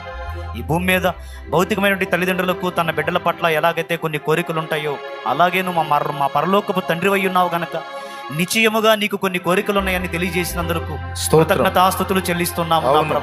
అయితే మాకు ఎదురైతున్నటువంటి సమస్యలను బట్టి, శోధనను బట్టి, ఇరుకు ఇబ్బందులను బట్టి మమ్మల్ని ఎవరూ పట్టించుకోవట్లేదని దిగులు చెంది వేదన చెందినటువంటి తరుణాన్న ప్రభువా, నిశ్చయముగా నువ్వు మా పట్ల పట్టింపు కలిగి ఉన్నావని, మమ్మల్ని గుర్చి నువ్వు పరలోకంలో దూతలతో మాట్లాడుతూ ఉన్నావని, ఈ భూమి మీద జరిగే ప్రతి సంఘటన విషయమై నువ్వు ఆలోచన కలిగి ఉన్నావని మరొకసారి మమ్మల్ని ఆదరించినందుకు వందనాలు. అహబు విషయంలోనూ యోబు విషయంలో జరిగిన సంగతులు మా ఎదుట ఉదాంతాలుగా మీరు ఉంచినందుకు కృతజ్ఞతాస్తుతులు చెల్లిస్తున్నాము నా ప్రభా. కృప చూపించండి ప్రభా. ఆ మాటను బట్టి మేము ధైర్యం తెచ్చుకున్నాం. అంత మాత్రమే కాదు, మారు మనసు అక్కలని 99 నీతిమంతుల కంటే మారు మనసు పొందు ఒక పాపి విషయమై పరలోకంలో ఎక్కువ సంతోషం కలుగును అన్నట్లుగా దూతలతో పాటు మేము రక్షించబడి నీ బిడ్డలముగా, నీ కుమారులముగా, కుమార్తెలముగా మార్చబడినప్పుడు దూతలతో నువ్వు ఎంతో సంతోషిస్తావని తెలియజేసినందుకు వందనాలు నాయన. అంత మాత్రమే కాక ఈ భూమి మీద మేము ఎదుర్కొనే సమస్యల విషయంలో నీ దూతలను మాకు పరిచర్య చేయటం కొరకు ఈ భూమి మీద నియమించి ఉన్నావని, వారు అదృశ్య రూపమై మమ్మల్ని నిరంతరము కాచి కాపాడుతూ ఉన్నారని, అందుకే మేము ఎన్నో సార్లు గొప్ప గొప్ప అపాయాలు, ప్రమాదాల నుంచి తప్పించబడ్డామని మరొకసారి మమ్మల్ని తెలియజేసినందుకు నీకు కృతజ్ఞతాస్తుతులు చెల్లిస్తున్నాము నా ప్రభువా. నీకు వందనాలు. అయితే మేము ఎదుర్కొన్న సమస్యలు, శోధనలు అన్నీ కూడా అయ్యా మాలో హెచ్చు తగ్గులను సరిచేసి మమ్మల్ని భక్తి జీవితంలో ఒక ఉన్నతమైనటువంటి మెట్టెక్కించడానికేనని, మాలో ఏదైతే తక్కువైందో దాన్ని వృద్ధి పొందించడానికేనని మాకు తెలియజేసినందుకు వందనాలు.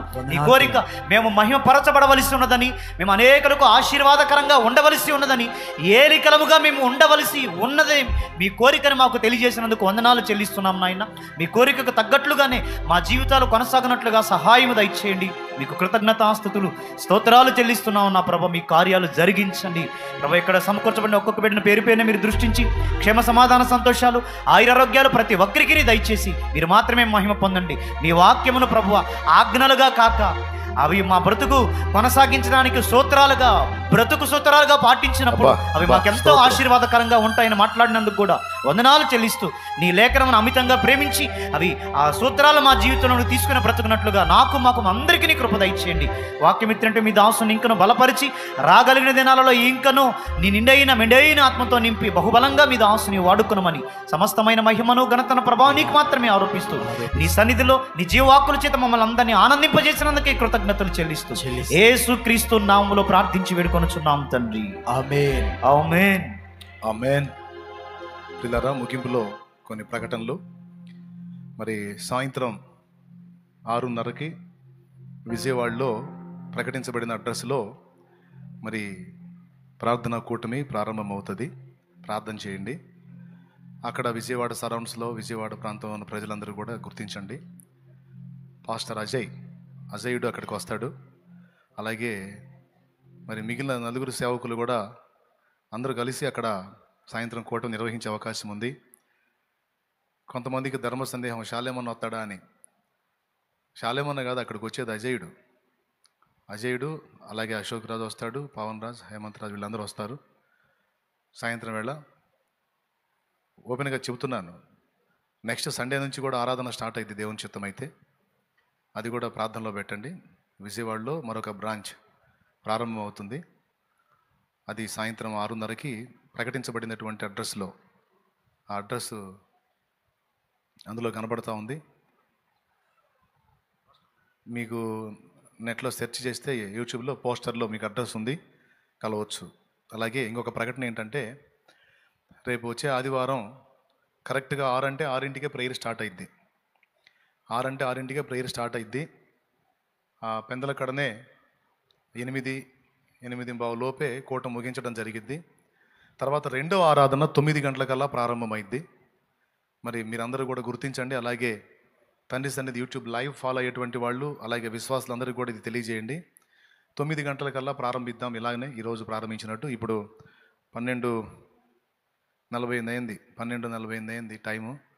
సింపుల్గా ఇంకా ఒకటి కూడా కాలేదు, క్లోజ్ అయిపోయింది ప్రేయర్.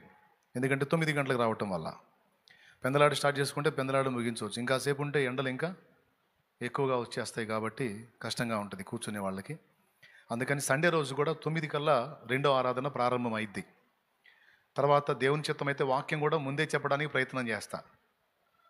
మిగిలిన అన్ని చివరిలో పెట్టి వాక్యం కూడా ముందే చెప్పడానికి ప్రయత్నం చేస్తా. ఎందుకంటే బాగా ఎండ పెటపెటలాడేటప్పుడు వాక్యం చెబితే అది నాకు వినేవాళ్ళకి ఇద్దరికీ హింసాత్మకంగానే ఉంది. ఏదో ఆ తంతు అలా జరగాలి కాబట్టి అన్నట్టు అవుతుంది తప్ప ప్రయోజనం ఉండదు. కనుక వీలైతే సాక్ష్యాల తర్వాత దేవుని వాక్యమే తీసుకునే ఛాన్స్ ఉంటుంది. అది అయిపోయినాక ప్రభు బలి ఇచ్చి ఆలోచన చేస్తాను. ప్రభు బలకు ముందే దేవుని వాక్యం అందించడానికి ప్రయత్నం చేస్తాను దేవుని చిత్తం అయితే. సండే రోజు గుర్తుపెట్టుకొని ఎట్టి పరిస్థితుల్లో 9 అంటే కనీసం 9:30 కన్నా చేరతారని నమ్మకం. ఈ టైం గుర్తుపెట్టుకోండి. 6 గంటల ప్రార్థన ఆరాధన అంటే 6 గంటల ఉదయకాలం స్టార్ట్ అయ్యింది ఎట్టి పరిస్థితుల్లో. ఈ ఎండాకాలం అంతవరకు మనం ఇలా చేయాల్సిందే తప్పదు. పోయిన సండే మరీ చాలా ఎక్కువ భయంకరంగా వేడి ఉంది. ఈరోజు కొంచెం బెస్ట్. పోయిన సండే అయితే అసలు తట్టుకోలేనంత ఇబ్బంది అయింది. కనుక మీరు దృష్టిలో పెట్టుకొని మొదటి కూటానికి వచ్చేవాళ్ళు 6 గంటల కల్లా వచ్చేసేయాలి. రెండవ కూటానికి వచ్చేవాళ్ళు 9 కల్లా రావడానికి ప్రయత్నం చేయండి. పెందలాడే స్టార్ట్ అవుతాయి 2 కూటాలు, మర్చిపోవద్దు. రైట్, చివరి ప్రార్థన ఆశీర్వాదంతో మనం ముగించుకుందాం. Final blessing. వారి బలహీనతలు, సమస్యలు, రోగాలు, ఇబ్బందుల కోసం చేసి నూనె కోసం కూడా, ప్రేయర్ ఆయిల్ కోసం కూడా. మహోన్నతుడైన తండ్రి, మహాగ్రంథమైన ప్రభువా, నీకు వందనాలు. ఈ శుక్రవారపు వేళ నీ సన్నిధిలో అత్యాసక్తి కలిగి నీ సన్నిధిలో సంపూర్ణమైన ప్రతి బిడ్డను బట్టి ప్రార్థన చేస్తున్నాను. ఒక్కొక్కరిని పేరు పేరున నీ కృపలో జ్ఞాపకం చేసుకోనండి. నీ దగ్గర హస్తాన్ని నీ బిడ్డల మీద ఉండజేయండి నాయన. ఎవరు ఏ బలహీనతలో ఉన్నారో, ఏ రోగంలో ఉన్నారో, ఏ శ్రమలో ఉన్నారో, ఏ శోధనలో ఉన్నారో, ఏ సునాములు అవి వారి మీద నుండి తొలగిపోవును గాక. ఆమేన్. సర్వ శరీరమునకు ఆరోగ్యం కలుగును గాక. ఆమేన్. సమస్త బలహీనతలకు విడుదల కలుగును గాక. ఆమేన్. ప్రతికూలతలన్నీ తొలగిపోవును గాక. ఆమేన్. వారికి ఉన్న ఆర్థిక సమస్యలు, అప్పుల బాధలు, కోర్టు సమస్యలన్నీ పరిష్కారం యేసు నామములో అగును గాక. ఆమేన్. విశ్వాసంతో బిడ్డలు తెచ్చిన నూనె నీ శక్తితో నింపి దాన్ని వినియోగించి ప్రార్థించడం ద్వారా స్వస్థతలు జరిగించండి. వారి రిపోర్ట్స్ యేసు నామములో మార్చండి. ఇంకా ఇక్కడ ఉన్న బిడ్డలు ఇంకా ఎవరు మారు మనసు పొందలేదో, రక్షణ పొందలేదో, యేసు నామములో వారు మారు మనసు పొంది రక్షింపబడుదురు గాక. ఆమేన్. కృపతో జ్ఞాపకం చేసుకుని అద్భుతాలు జరిగించండి. తిరుగు ప్రయాణంలో తోడై ఉండి క్షేమంగా తమ తమ గృహాలకు చేరే కృప దయచేయండి. నీ సన్నిధిలో ఉండి నీ కోసం ప్రార్థనలు కనిపెట్టుకుని వారిని ప్రత్యేకంగా దర్శించండి. నీ దయతో ఎండ తీవ్రతను కొంచెం కంట్రోల్ చేశావు, ఇంకా కంట్రోల్ చేయండి దేవా. నీకు కృతజ్ఞతలు చెల్లిస్తూ పసిబిడ్డ మొదలు వృద్ధుల వరకు నీ కృప, క్షేమం, కాపుదల, భద్రత, దీవెన దయచేయమని యేసు క్రీస్తు నామములో ప్రార్థించి పొంది ఉన్నాము తండ్రి. ఆమేన్. సాయంత్రకాలపు కూటమి కూడా యేసు నామములో దిగ్విజయంగా జరుగునుగాక. ఆమేన్. ఘనముగా జరుగునుగాక. ఆమేన్. అనేక ఆత్మలు నడిపించబడి ఆశీర్వాదకరంగా కూటమి జరిగేటట్టు కృపనివ్వండి. స్తుతి, మహిమ, ఘనత, ప్రభావం నీకే చెల్లిస్తూ యేసు నామములో ప్రార్థిస్తున్నాం తండ్రి. ఆమేన్. మన తండ్రి అయిన దేవుని ప్రేమ, ఆయన ప్రియ కుమారుడు మనందరి ప్రాణప్రియుడైన యేసయ్య శాశ్వత నిత్య కృప, పరిశుద్ధాత్మతోడి అన్యోన్య నిత్య సహాయ సహవాస సమాధానం సమకూడిన మనకు సకల పరిశుద్ధులకు సార్వత్రిక సంఘమంతటికి సదా తోడే నిత్యత్వంలో చేరు పర్యంతం మనల్ని నడిపించును గాక. ఆమేన్. ఆమేన్. ప్రభేసు రక్తమునకు జై, ప్రభేసు రక్తమునకు జై, ప్రభేసు నామమునకు సంపూర్ణ విజయం కలుగును గాక. ఆమేన్. ఆమేన్.